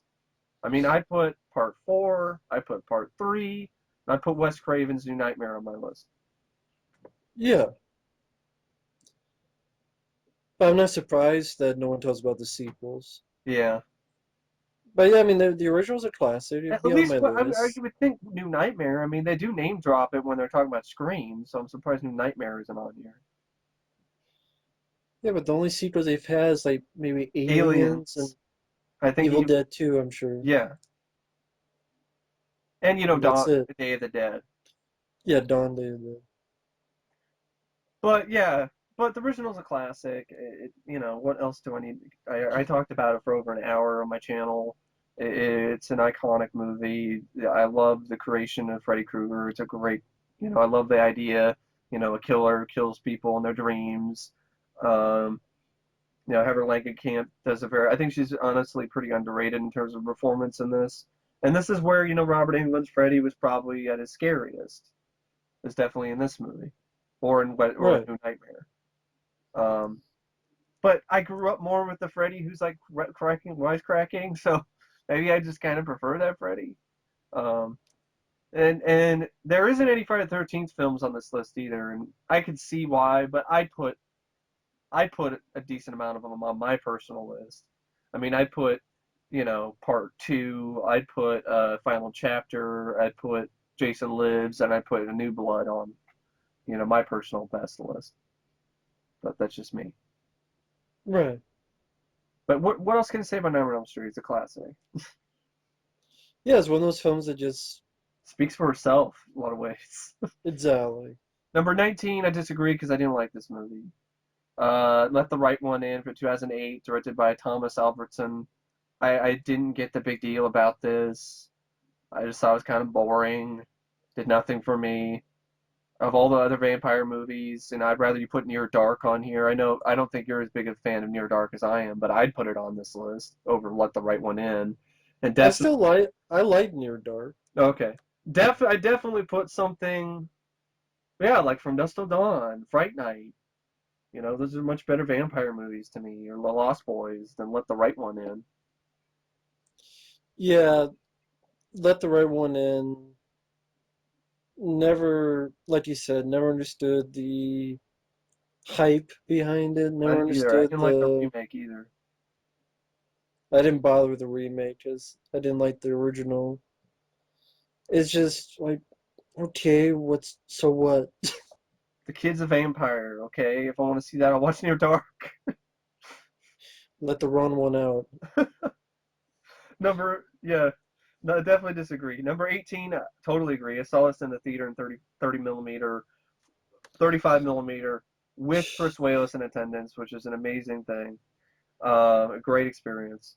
Hmm. Um, I love The Fly, 1986, David Cronenberg, my favorite Cronenberg film. It's a legendary classic remake, one of the best remakes of all time. I think it's one of those remakes that's infinitely times better than the original, and it's one of the ultimate body horror films. Goldblum's performance is another performance I think was very underrated by the Academy. I think he deserved an Oscar nod for his performance in this movie. Him and Gina Davis have great chemistry. It's one of the best love stories and one of the best horror films I've ever seen. It's heartbreaking. It's soul crushing. It's disgusting. It's violent. It's quintessentially The Fly. It's unique. It's all its own. It's an amazing movie. I love it. The score by Howard Shore is also a really well done score. I love that score. Yeah, and of course the Oscar-winning effects by Chris Walas. I mean, some of the best practical makeup effects, right up there with Day of the Dead and John Carpenter's Thing. Definitely deserved the Oscar. I perfectly agree. The acting is well done. It's a great love story. Story fits the film well.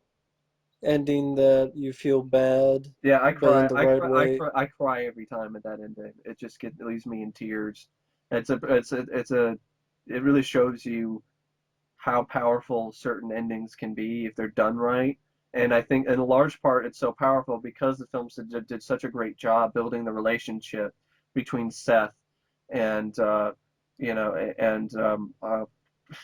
what's her name, Ronnie, between Seth and Ronnie. And he also John Getz is very underrated too. He plays a perfect schmuck, the perfect asshole. I mean, this is the type of guy who, like, you swear, he might sweat, ooze or, sludge or something because he's that slimy. Yeah. Yeah, I mean, it's got a good heart to it, Yeah, and it that's a big definitely be on reason. my That's a list. big reason why it's so powerful and why it's so effective and why the ending is so tragic. Why it's like an emotional shotgun blast to the head. Yeah. It's because of that. And Cronenberg understood that. There was like another ending which is stupid, and I'm so glad they didn't keep that in. Where Gina Davis dreams of a butterfly baby or some stupid shit. Would have ruined the film, but thank God they kept it in. They ended it with a bang, literally. Um, I would also put The Fly 2 on my list because I love The Fly 2. I like the film as much as the first movie for different ways. The Fly 2, I think, is a very underrated movie. It's a great creature feature, and it's one of the few films out there where the monster is a good guy. Yeah. So, number 17, definitely in full agreement here as well, is Evil Dead 2, Dead by Dawn, 1987 film directed by Sam Raimi, starring Bruce Campbell. My favorite Evil Dead movie. I definitely think it's groovy. Ups the ante from the first one in a lot of ways. It's kind of a remake of the first movie. I have to admit, but it doesn't bother me. Not in the version I made. Yeah, The fan cut I made is the yeah. sequel. It's got great moments. I'll swallow your soul. Swallow this. It's a lot of fun. The severed hand running around, flipping Bruce Campbell off. The whole stuff with the whole room, everything's coming to life and laughing at him. The effects. Another low budget film, but they do a great job with a low budget.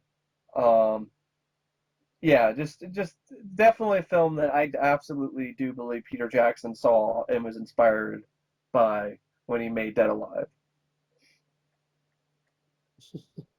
Yeah, Evil Dead 2, a lot of energy, Yes, that's a really good word. funny, I love it. So and energetic.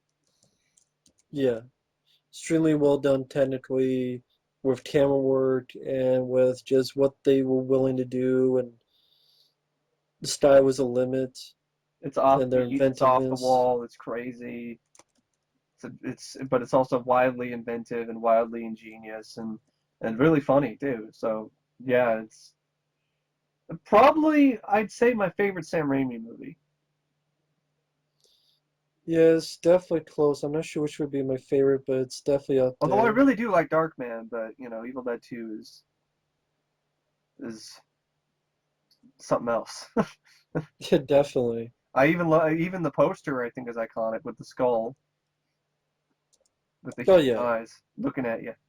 Um, and the laser disc is really cool too because it's blood red. So with a few laser discs out there that is all red, perfectly fits the film too.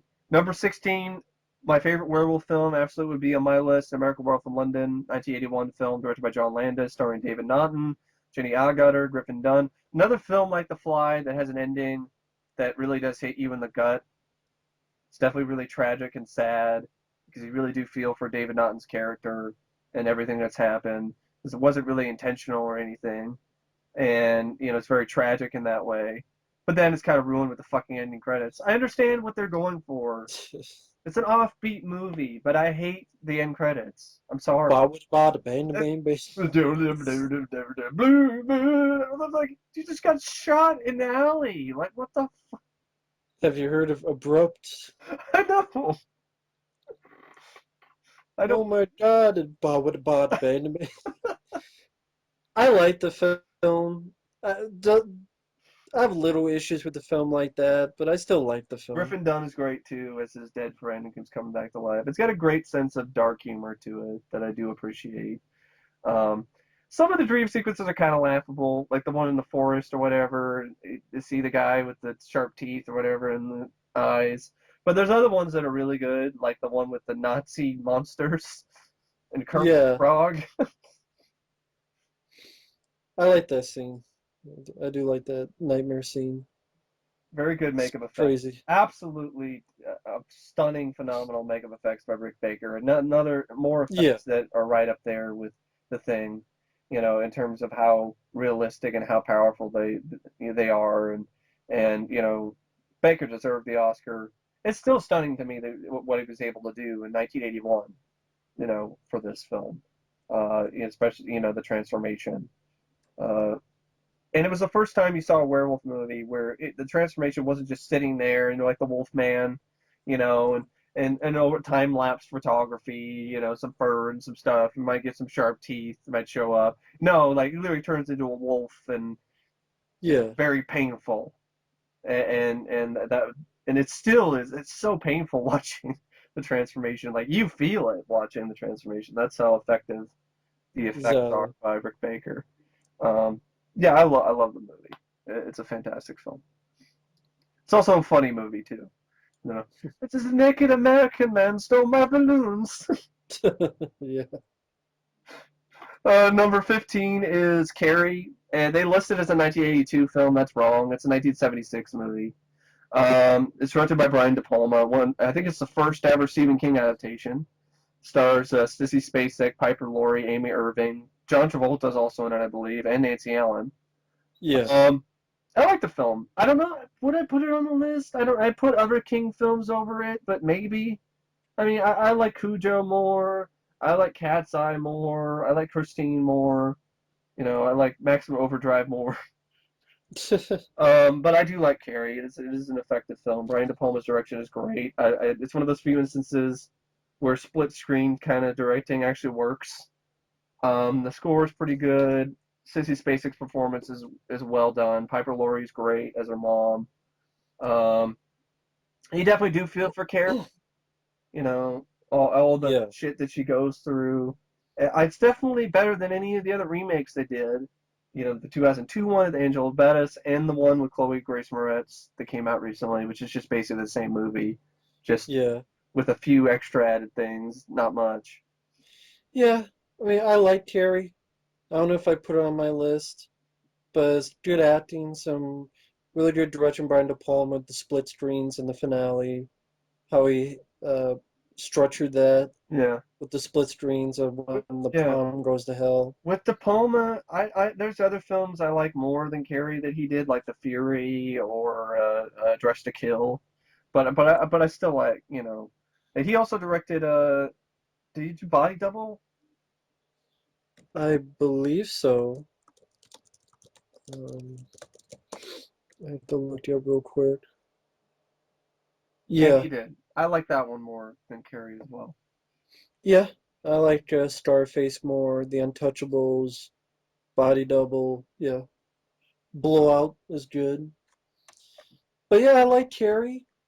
It's again, I don't know if I put my 100 because there's just so many other films, And there's but other King films too that yeah, I mean, would you put The Mangler? I don't know. I have to maybe like number 100 Yeah, just to be a nice one. But I don't know, I mean, like Stephen King's Graveyard Shift is a personal favorite of I mine. really like that too. I'd probably put that over Carrie. I would put that on there. I put Pet Cemetery over Carrie on my list. Let's see. I don't know about you, but I do that. So I really like Pet Cemetery. That's another I, film with an inappropriate song at the end, yeah, where it's all the like Pet Cemetery. it's like I don't wanna be living in the pet The Pet cemetery. Cemetery. I don't wanna live my life again. You're like, oh, after he brings his wife back to life, and she fucking murders him. Okay, great. But yeah, I mean, Moans. I put films like Misery Yeah, above Carrie, yeah, I would too. which I'm surprised is not on this list. Yeah, I'm surprised it isn't either. Um, but yeah, I still like Carrie. I like Cat's Eye. I put Cat's Eye above it. Yeah, me Christine too. above it. Uh, Creep Show is kind of a Stephen King film, so I put that above it as well. yeah, and I haven't seen the next two, but I'll be right back. Okay. So feel free to keep going. Number 14 is The Innocents. Uh, Yeah, I accidentally hit my micro. There we go. My oh, headphones okay, were off. all right. Here you go. Number 14 is The Innocents. It's a film from 1961, directed by Jack Clayton, starring Deborah Kerr, Michael Redgrave. I haven't seen the film. It seems like it's kind of another Village of the Damned type movie, where these creepy kids, they might be hiding something, they might be evil, there might be something supernatural involved. I never got around to seeing it. I've heard of it, but I've never seen the film, so I can't really say much about it. Number 13 is Don't Look Now, uh, 1973 film directed by Nicholas Roeg. Stars Donald Sutherland and Julie Christie. I've heard a lot of things about this movie. I know about the ending. I've seen the trailer. I have the film. I just haven't got but I haven't got around to seeing it yet. I've heard a lot of good things about it. I've heard it's on a lot of people's underrated lists. I might have seen it at one point, like years ago, but it's just been so long um, that I can't remember for sure whether or not I did. But I definitely want to see it because I am a big fan of Donald Sutherland as an actor, and I've heard a lot of great things about it. It does sound like it's a pretty good movie. I just haven't got around to seeing it yet, so I can't say whether or not I agree or disagree with its placement on the list. Now, number 12 is I'm gonna wait till Matt gets back we can both talk about this one. We have some pretty controversial opinions when it comes to number 12. With Don't Look Now, going back to Don't Look Now, it's a film that it's getting remade, I believe, which I don't know about that. I don't know about a remake of Don't Look Now. Even though I haven't seen the film, I don't really feel like it's a movie that probably should be remade. So I definitely disagree with the remake of Don't Look Now. So, all right. So I talked about The All right. Innocents. I haven't seen it. So Yeah, I um, haven't seen either. I talked about Don't Look Now. I've heard about it. I want to see it, but I haven't got around to seeing it yet. Me neither. So those are number 14 and 13, and now number 12, which I was talking about earlier. While Matt was out. We have controversial opinions when it comes to this one, so trigger warning. Number 12 is Night of the Living Dead, 1968, Georgia Romero. I'm going to say this right off the bat. Okay, I respect the film for Yeah, I its respect it. legacy and for what came afterwards and all the things that it inspired and so on. Doesn't mean I have to Hmm. like it.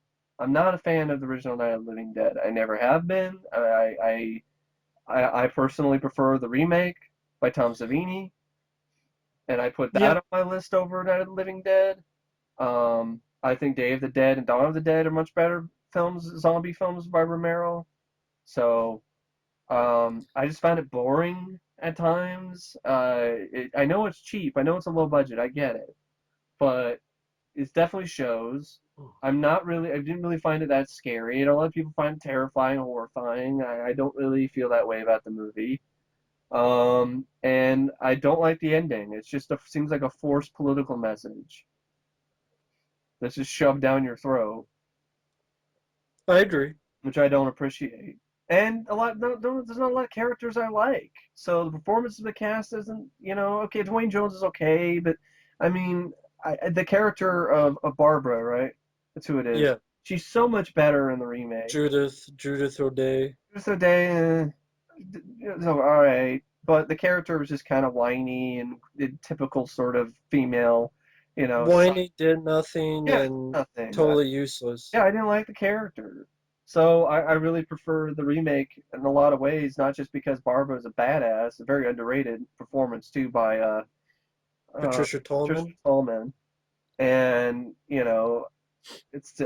I prefer Barbara in that movie kicking ass.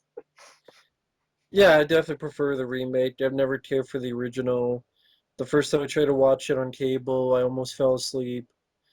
And I remember maybe I this did time I fall did try to asleep. watch. I did fall asleep. I had it on like a public domain. Maybe I did fall asleep. I had it on a public domain tape, and I fell asleep. I remember that. I totally remember that now. I've never cared for it. I know it's a movie of its time, but I I've I have no reason to watch it when I can just watch the remake, which I thought was done better. I know people are saying, "Oh, it's like politics and race politics and gender, I whatever, don't care though. politics." And yeah, I don't care either. There's other movies I can watch for that, not this. Yes, it's one of the first seminal zombie films. I respect it and appreciate it for that. But I respect it, but it doesn't mean I have to like it. exactly, we don't have to like it, and I don't. So bring out the pitchforks. Fine, whatever. That's how I I feel. watched I watched Dead and Dead with Dean Cain. I still need to see that. I'll watch Dead and That's Buried. a fun. I know Matt's not a big fan of that, but I like Dead and Buried. I'd rather watch Dead and Buried over Night of the Living Dead. But no comment. Yeah, no problem. No, no. Number 11, I agree with. I put it on my list. It's Suspiria, 1976 film directed by Dario Argento, starring Jessica Harper. Speaking of Jessica Harper, she's also a fan of The Paradise. That's a film I put on my list. I know Matt wasn't a big fan of it, but I really like that movie. Um, Suspiria, another classic Argento flick. The visuals are phenomenal. They're he's an artist. It shows on screen. Some very artistic, visuals. Um, the first of his Three Mothers trilogy, and definitely the best. Um, Very creepy movie. Definitely gets under your skin. Um, definitely kind of a what the fuck movie too, where you're kind of like, what the hell? I don't, what the hell's going on? I don't really know. But definitely style over substance. Right. Um, but yeah, I do really like Suspiria. I think it's a great film, so I'm fine with it being on this list.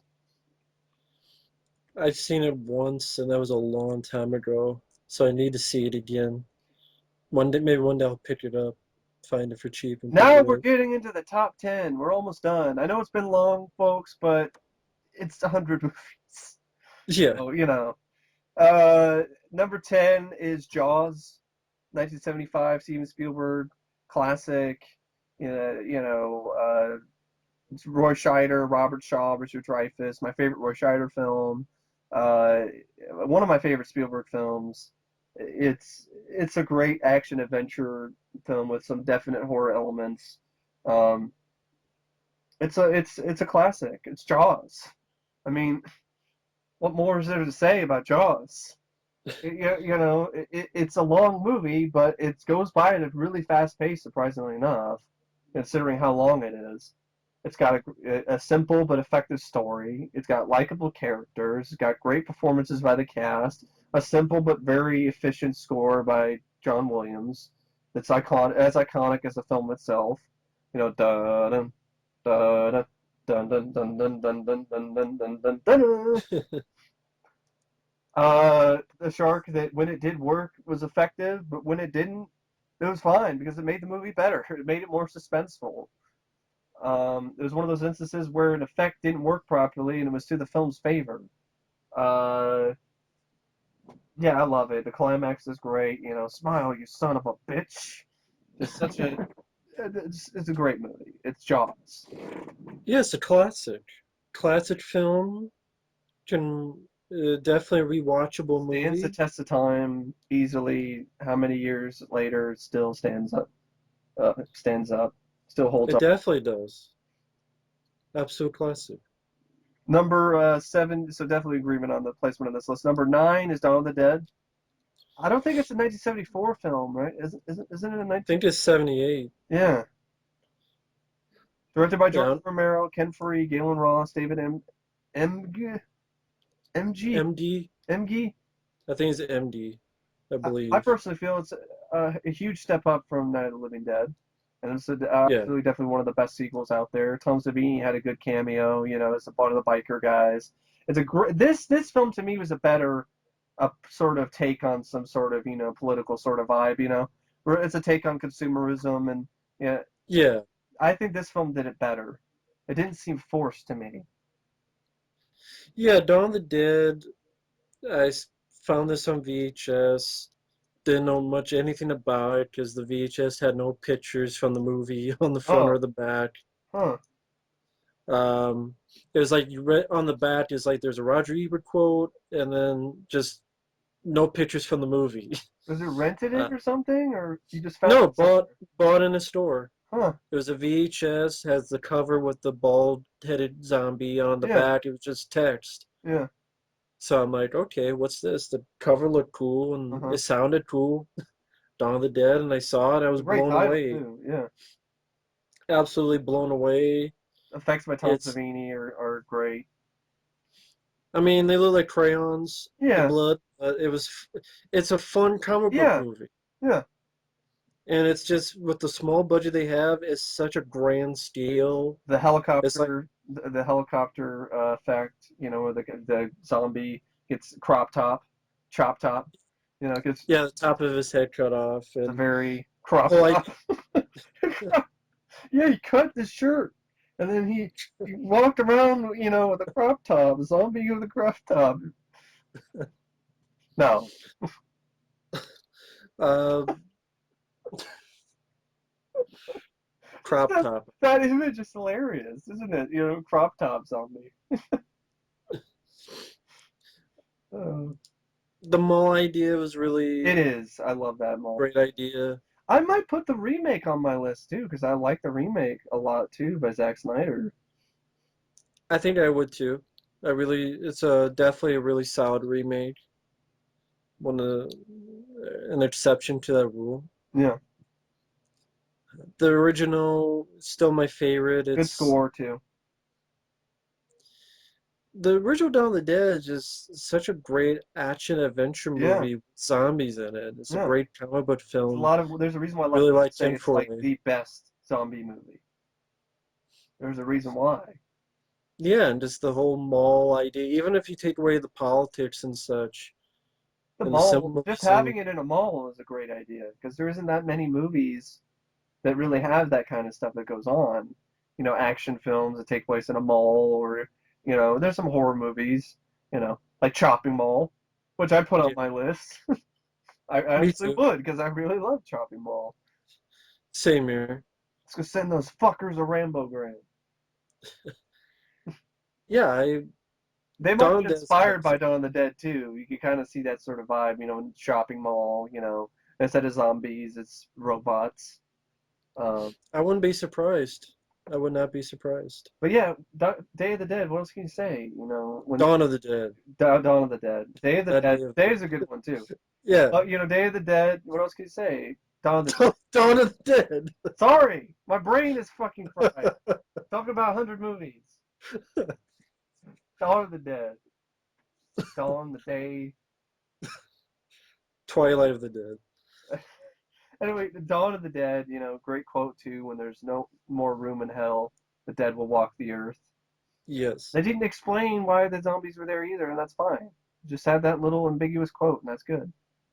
Exactly. It also has an Argento relation because Dario Argento did like an edit that was just Yeah, called Zombie overseas. Overseas that had a great soundtrack, I believe, by Goblin. Yeah, down. So, and then, you get confused with the zombie, Lucio Fulci, which I might put that on my list too because I like Lucio Fulci's zombie as well. That's a good one. But yeah, Dawn of the Dead is a classic, and it's one of the best, if not the best zombie movie out there. I just personally, I started out with Day, so that's kind of why I keep saying Day. Yeah, for any fans of the movie, if you go on YouTube, you type in Dawn of the Dead Extended Mall Hours Uncut. It's a really great cut of the film where it's Hmm. all the versions cut together for the most complete version of Dawn of the Dead. Wow. Version stuff that was only in the Dario Argento version are cut into it, Hmm. stuff that's in the extended, and it all fits together fine. It's not awkward. So the extended mall hours uncut, which is like 2.5 hours. Cool. It's, for any fans out there, it's definitely worth a look. So that's For that. Dawn of the Dead #9, definitely deserving of its place. I definitely put it on my list. Would you put it that high? Yeah, Yeah. I put It. I probably put it. Yeah, it would be somewhere in my top 10, Yeah. definitely. #8 is Halloween, not Rob Zombie's Fuckoween. Halloween, the original 1978 film, John Carpenter, Donald Pleasance, Jamie Lee Curtis. I love Halloween. It's a great film. I like Halloween 3 more. I put Halloween 3 on my list. But I'd also put Halloween on my list as well. But I just really like Halloween 3. It's the first Halloween film I saw, so that's probably part of it. But Yeah, I still like the original Halloween. It's a classic. Just like a Nightmare on Elm Street, it speaks for itself. I mean, Michael Myers, Donald Pleasance as Loomis, Jamie Lee Curtis in her first big role. Uh, you know, the look of Michael Myers, who knew that, just a spray painted white William Shatner Captain Kirk mask could be so scary with just his eyes cut out. Um, and the score, by John Carpenter and Alan Howarth, great score. Well directed by Carpenter as well, and it had a legacy of being one of the most successful independent films of all time until 1990, when the Ninja Turtles movie came out. yeah. It held that record for that long, and that's really impressive. Oh, it definitely is. So I definitely agree with its placement on this list. I mean, absolutely. Yeah, it's a classic film. Not sure what else to say because we talked about Yeah. John Would Carpenter in would the you big would old you would podcast. you put it? Would you put any of the sequels? Like I put Halloween 3. Maybe 2 and 3 Yeah. on my list, Next but I up, put that yeah. one. So I definitely put 2 and 3, Halloween 2 and 3 over #7 on the list, which I wasn't a big fan of. Maybe need to watch it again, but I just Number seven is Rosemary's Baby, directed by Roman Polanski. It was released in 1968. It stars Mia Farrow, John Cassavetes, Ruth Gordon. I don't know. I wasn't the biggest fan of it. I thought it was kind of boring for the most part, and just didn't really grab me. So Yeah, I never even bothered to see it all the way through. there's some creepy stuff, with the devil raping Mia Farrow, whatever, to give birth to a kid, and a pretty creepy climax. But I don't know. The film as a whole just didn't. It wasn't really my cup of tea. Again, I'm not much of a fan of Roman Polanski, so Not a fan of the ninth date rape, Polanski. Uh, Number six, though, absolutely, this would be in my top 10 if I had a top 10. John Carpenter's A Thing. Uh, it's just a masterpiece, a flawless film to me personally. I don't find anything wrong with it. It's one of the best sci-fi horror films ever made. It has everything I want. Like I love a good paranoia horror film, and this is one of the best I've ever seen, if not the best. You got the Norse creature that I'm staring at right now, and is making me feel uneasy, a little bit queasy, because I have this relationship with the Norse creature. Scared the shit out of me since I was a kid. Uh, Drop of Teens effects are masterworks. It still pisses me off to this day that they haven't got the recognition that they deserve from the Academy. right. I mean, you couldn't give him like a after the fact award, special achievement award for makeup effects for the thing. Rob Bottin. No, not at all. No, he didn't get nominated. Not even nominated. The score is another thing that I love. Of course, the direction by Carpenter. The it was shot on location on a real glacier. They almost died getting to it. The cast is phenomenal. Kurt Russell and everyone else is just. I love the characters. The film is a great example. If you have all these different characters in a movie, but you don't need a ton of character development. But if you have character personality. If you give these characters distinct personalities, then it works because then it works for character development for me because then the characters I like because I like their personalities. Hmm. And you don't have to have a lot of build up for that. Just give them distinct personalities, and they all did. They all had that from Childs to Windows to Knowles and so on. Uh, just Stan Winston, Rob Bottin, two legends of makeup effects, worked on the same movie with a legend of horror and a legend of directing and John Carpenter. It's just, yeah, it's the thing. What else to say? Like the thing is the thing. I might as well call it the shit because it is the shit. Like not like bad shit, but like the good kind of shit. Because that's what the thing is. Yeah, I this might even be number one on my list. I love the film a lot. All that in a bag of chips and then some. Yeah, pretty much everything you said. It's I have nothing bad to say about John Carpenter's The Thing. The cast, the effects, the music, the atmosphere, the dread, the the the suspense. whole concept, who is it? One of them might be the thing. You don't know who could be right away. Exactly. Makes a very makes a very suspenseful and scary movie because of the whole thing. You don't know, the guy next to you could be the thing, and you wouldn't know until it's too late. Yeah. Number five is Psycho. It's too high on the list for me, and I'm gonna get shit for this. I'm ready for the pitchforks again. Psycho, 1960, Alfred Hitchcock film. Anthony Perkins, Janet Leigh. I don't hate the film. Okay, don't get me wrong. It's a classic. I understand that. It's not a classic to me because I don't have that much of a relationship with it as a lot of other people do. Um, and I view the word classic differently than some other people do. Um, I I prefer The Birds. I think that's a better Hitchcock film, and I prefer Psycho 2 over Psycho. That's just me, personally.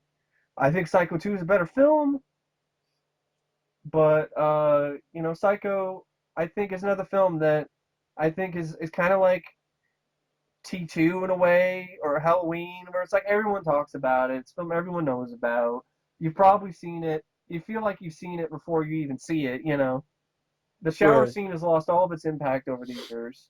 I respect it for what it's done for the slasher genre and for horror. But just like Night of the Living Dead doesn't mean I have to love the movie. I think it's the greatest film of all, one of the greatest horror films of all time. I don't feel that way about Psycho. I don't mind the film. I just don't feel it's one of the greatest horror films ever made. That's just me personally. I it's got some good camera work, but the shower scene is one of the big things, and it's lost all its impact because it's been overplayed all so many times. It's been Right. ingrained in the public's consciousness so much that it just doesn't have that much of an impact anymore. I mean, it's definitely better than the fucking remake, absolutely, with Vince Vaughn, by Gus Van Sant, which is a shot for shot piece of shit. But I just Psycho is a film that I know everyone puts in their top 10, but it's just it doesn't crack my top 10, and I don't even know if it cracks my top 100. There's a lot of other horror films I like more than Psycho. Right. Yeah, I used to hate it. Now I think it's okay. I Yeah, reviewed it. I think it's an alright film. I like Anthony Perkins. yeah, he's great in it. Some of the shots, Some of the shots are fantastic, absolutely. the music. Yeah, So I like the film okay, but I don't love the film. Kind of like what you said, it's a film that seems like you've seen 100 times before you've seen it. And I respect what it did, but I just like it okay. yeah. I actually like the second film more. That's how I feel too. I really like Psycho 2. Psycho is okay to me. I mean, it's better than Psycho 3, but it's not saying much. Psycho 3 isn't a total piece of shit, but it's not the greatest. Number 4 is Alien, 1979 film, Ridley Scott, Sigourney Weaver, John Hurt, Ian Holm. Another film that's, you know, what else can I say about Alien? I mean, it's a masterpiece of gothic sci-fi horror. It's my favorite Ridley Scott film. Sigourney Weaver is great in it, especially for an actress who had never acted in a film before this. Uh, the alien itself is a great design. Xenomorph, H.R. Giger, may he rest in peace. It did an amazing job creating the Xenomorph, all the different stages of it, as well as the space jockey and the derelict ship. The score by Jerry Goldsmith is one of his best. The direction by Ridley Scott is is very well done. I love the supporting cast: Yaphet Kotto, John Hurt, Ian Holm, uh, Tom Skerritt. It's one of the scariest sci-fi movies out there. It's got this great sense of dread all the way throughout it, but it also has some levity, and that's the thing that separates it from something like Alien 3, which is fucking boring and sad sack of a film and depressing. Because Alien, for all the things of saying Alien 3 is trying to be like Alien, Alien did have some levity with the sort of banter between the crew, which is sorely missing in something like Alien 3. Um, yeah, it's a classic. It's a great climax. It did so much for sci-fi horror in a lot of ways. It took it out of the realm of the 50s or just kind of silly and goofy, and now it's like, okay, we can be serious with sci-fi horror now. So, which was Yeah, nice. definitely a classic movie. It would be on Yeah, my list, absolutely, somewhere on my yeah, it list. would be mine as well. Great. Uh, Everything about it is great. I I even have like the no problems concept, with Alien. the space truckers type of thing, blue collar guys, guys and gals, you know, stuck in Yeah, space, with the kind of junky looking ship and encounter, a distress signal and find, this alien life form and shit goes to hell afterwards. It's and the stuff with the space jockey and everything, I'm fine with it just being an unknown. I didn't need Prometheus to explain to me what happened. exactly. So yeah, Alien's a classic, definitely put on my list. I agree with its placement on the list too. Number three, another film I love, Texas Chainsaw Massacre, 1974, the original, directed by Tobe Hooper, starring Gunnar Hansen, may he rest in peace. Marilyn Burns, may she rest in peace as well. A lot of people from that film passed away. Yeah.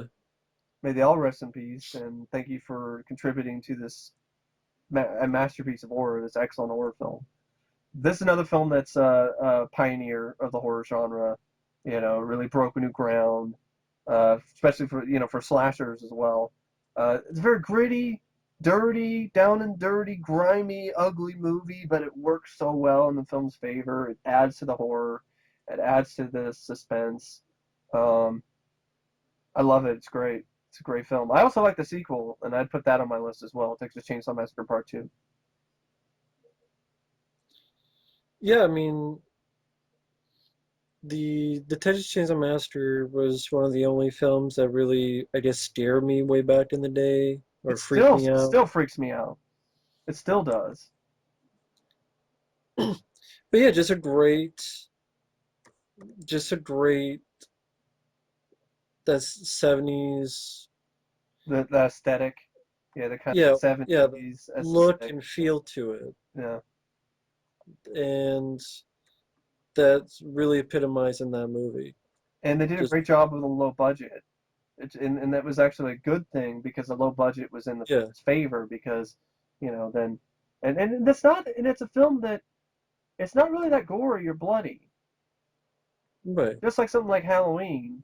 But it's the stuff like just bones, the animal bones and stuff like that, and just the Leatherface himself, and grabbing the girl and putting her on the hook. It's just a very, very creepy, eerie, grimy, dirty movie, and just the whole idea of getting lost somewhere and then ending up, you know, in the clutches of some cannibal family in the fucking boonies somewhere in the south is pretty scary.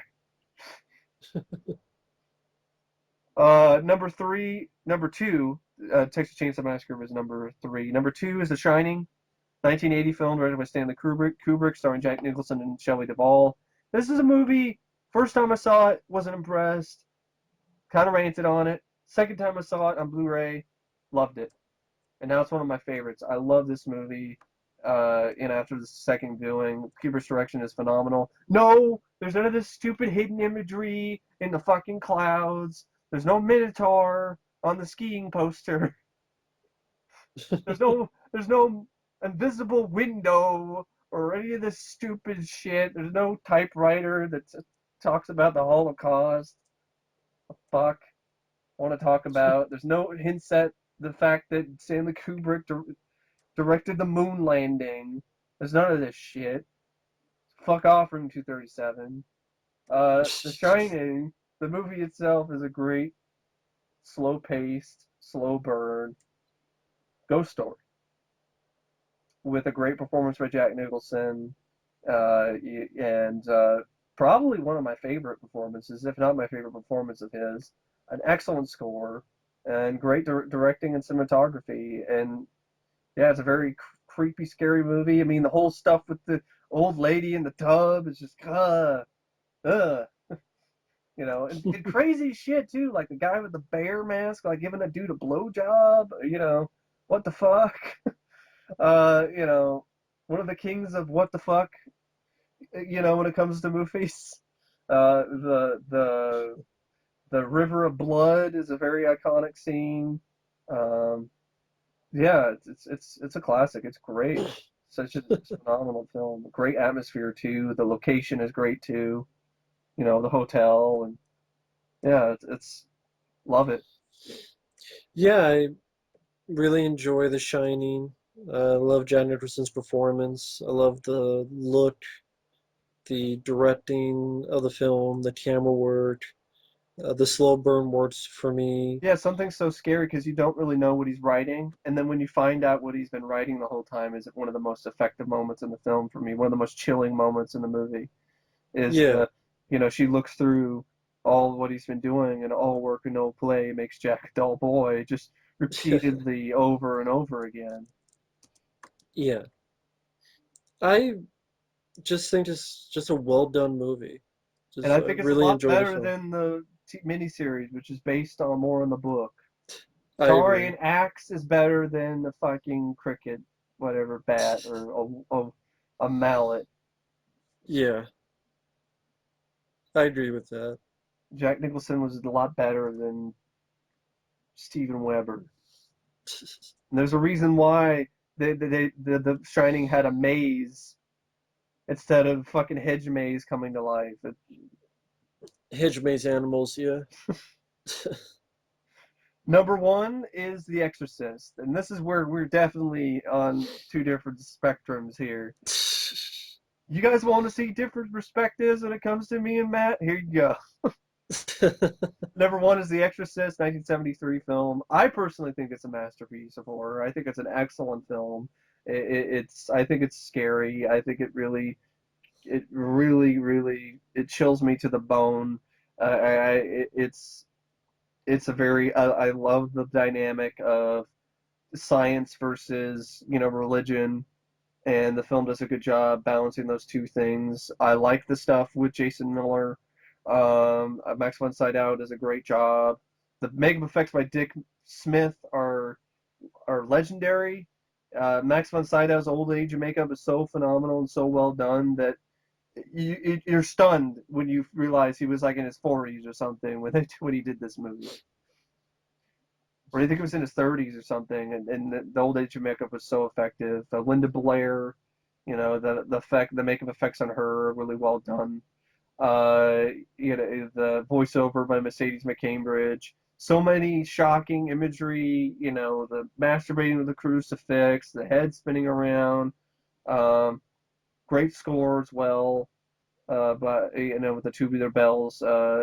Direction by William Friedkin was good. I liked Ellen Burstyn. I pretty much I love the film. It's a slow burn type movie too, but it works for me. Um, but I also really like Exorcist 3, and I do feel that that film should be on this list, and I'd put it on my list. I definitely wouldn't put Yeah, Exorcist 2, The Heretic. It's a piece of shit. right. And this is so bad it's good movies maybe because I can laugh my ass off in certain scenes. But even then, I don't know because it is kind of boring. Um, but yeah, I really like The Exorcist. Would I say it's the scariest film ever made? I don't know. I mean, that's subjective, but I still really like the film. Um, so now we get the opposing viewpoint. The I, Exorcist would I, definitely be on my list. That's for it would not be on my list. sure. Okay. Uh, I respect what The Exorcist did. Mm-hmm. Because yeah, it really Uh, was one of those tentpole horror films in the 70s where it went places where no other film of its type had gone before. I mean, there were people throwing up in the aisles and fainting, and it was crazy. It's pandemonium. uh, It's hysteria. Mass hysteria. um, I when I first saw this film on VHS, I fell asleep. Hmm. I don't like the film. I mean, I respect it, and there's certain scenes I don't. The acting's good. Hmm. It's just I find it What do you think boring. about the effects? They're good. They're all right. I, it's like Psycho, one of those films. It's like Yeah. I'd seen 100 times, But the and thing I with The it wasn't. Exorcist, when I I didn't saw find it it, scared or yeah, suspenseful or I guess disturbing. maybe it's kind I of was like just bored. with me, with The Exorcist and me, is similar to with you and the Blair Witch Project, where Yeah, The Exorcist, I didn't know any hype when I saw it. I just right. I just knew that it was this like big horror film, but I never read any reviews. I heard about it. I read about effects I'll from be people. right back. Keep I going. read I'll about be that right kind of back. stuff, but I just never actually got around to seeing it. And it was actually one of the first horror films I saw all the way through. And I think that's another big thing. Part of it, it has a special place in my heart. It scared the shit out of me as a kid because I checked it out from the library when I was young and in a time when my parents really did not really want me to be watching movies like The Exorcist. It didn't really let me, but I was being a bad boy. It was like, fuck it, I'm going to see The Exorcist. I've heard so much about this movie. I've seen like the True Hollywood Story, on TV, and I've seen stuff, documentaries about it on AMC. I heard all kinds of things about the movie, and I was starting to get into the horror genre at that time. So I checked it out from the library, and I watched it on my Xbox because back when I was a kid, I didn't have a DVD player in the den where I watched movies. It was an Xbox player. So we had this special attachment that made it so you're able to watch movies on the Xbox. It had a VCR, but it didn't have, a DVD player. Hmm. So that's how I watched The Exorcist. Checked it out from the library, watched it, scared the shit out of me. Couldn't sleep that it gave me nightmares that night, and this kind of started my love of the film. And over the years, it's just really, really grown on me even more ever since, even from the first time when I saw it when I was a kid. Um, I love the film. I don't personally find it boring. I find it very enthralling and captivating, and definitely keeps my attention for the entire running time. I like the version you've never seen. I know a lot of people aren't the biggest fan of it. The stuff where they throw in the flashing faces wasn't something that really was originally in the original version of the film, but I like that because I like that kind of stuff in movies. Uh, but I personally find that stuff creepy. But yeah, it's fine. I could understand why some people like Matt aren't a big fan of it because of its reputation, and Well, I also think it's I feel it's boring slow. and it's slow Yeah, I feel paced, slow, it's and that's the tedious. thing. Yeah. I didn't get, I thought it took forever for it to get going. I thought, okay, this girl's possessed by the devil or the demon or whatever. She's tied to a bed, Zuzu. but even though she's tied to the bed, like, how about you untie the knots? I mean, like, why don't you just Uh, break out of it? You know, yeah, you can move all this other shit. yeah, You can move you can move the bed. You can yeah, sure be just being tied up, yeah. and it thought it just took forever if they get going. And Father Karras like arrives like in the third act, and then Hmm. after all the stuff he does, he didn't really. He just died. Yeah. It was just Jason Miller going, "Get out of her," slapping her, and then that works, Yeah. and then jumps out of the window. I'm like, wow, so Father Yeah. Karras, all the stuff he was doing was kind of pointless. Yeah. Yeah. It's kind of pointless. Like, all of them don't do all this shit, and then all it took for Jason Miller to go, get out, go into me, and Well, then I maybe jump that's out the the whole window. point. That's the whole point of the devil. Like, it's so powerful that you have to. So powerful, it could be tied up and do nothing. You know what I mean? Like, actually, you're that powerful, but you're just from being tied to a bed, Yeah. you're helpless for a Yeah. good chunk of the movie. It didn't bother me. So I guess that's I the know, thing. but I think it's because you were so bored by it, and then it's just it's Allie. that's what happens. I admit it. That's what It's happens when Allie. you're so bored by a movie and you're not interested in it. Then you just start to It's then Allie. the nitpicking really and then it becomes more than a nitpick to you. It's like a really big deal because that's all that you focus on, which is fine. Um, I mean, it's not Yeah, all that you focus on. I mean, it's just you I focus just on didn't it get more the than you big would deal. if you liked it. So Yeah, it's fine. exactly. It's fine. It's fine. I guess a lot of people were more freaked out by it because they were religious people. So then that really like put the fear of God in them, so to speak. No, I believe it's just I'm Yeah, like so do I. But that's just whatever. yeah. I I just I I was expecting maybe to feel maybe the same way when I watched it again, but no, I just fell in love with it even more. I just Right. really love the film. I have no problems with it being on the list. Um, yeah, so that's it. That's all, folks. I would say this list is a mixed bag and kind of disappointing, considering. I mean, there are definitely some films on there that I absolutely agree with, but there's other ones that are Yeah. like, what?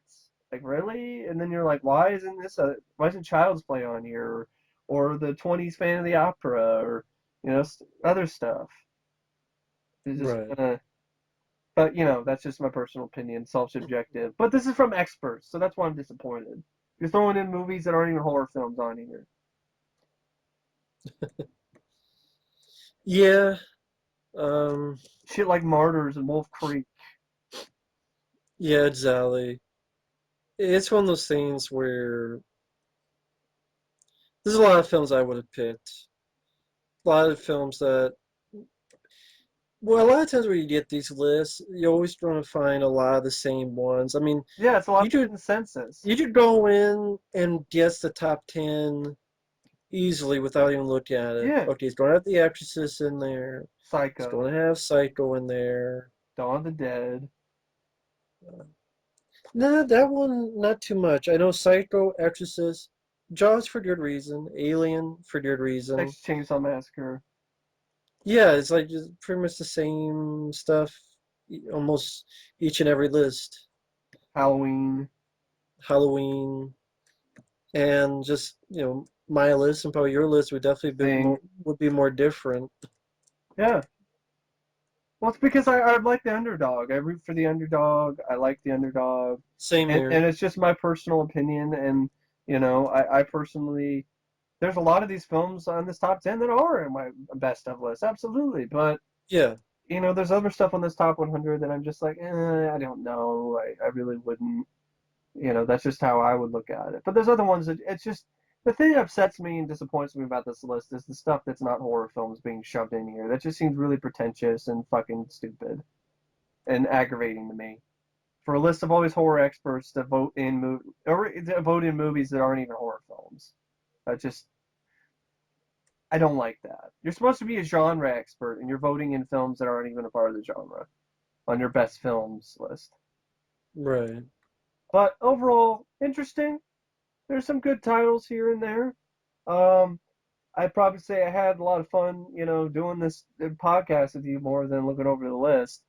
Um, anyway, I hope you guys all enjoyed listening to this long ass podcast for 3, 4 hour, whatever.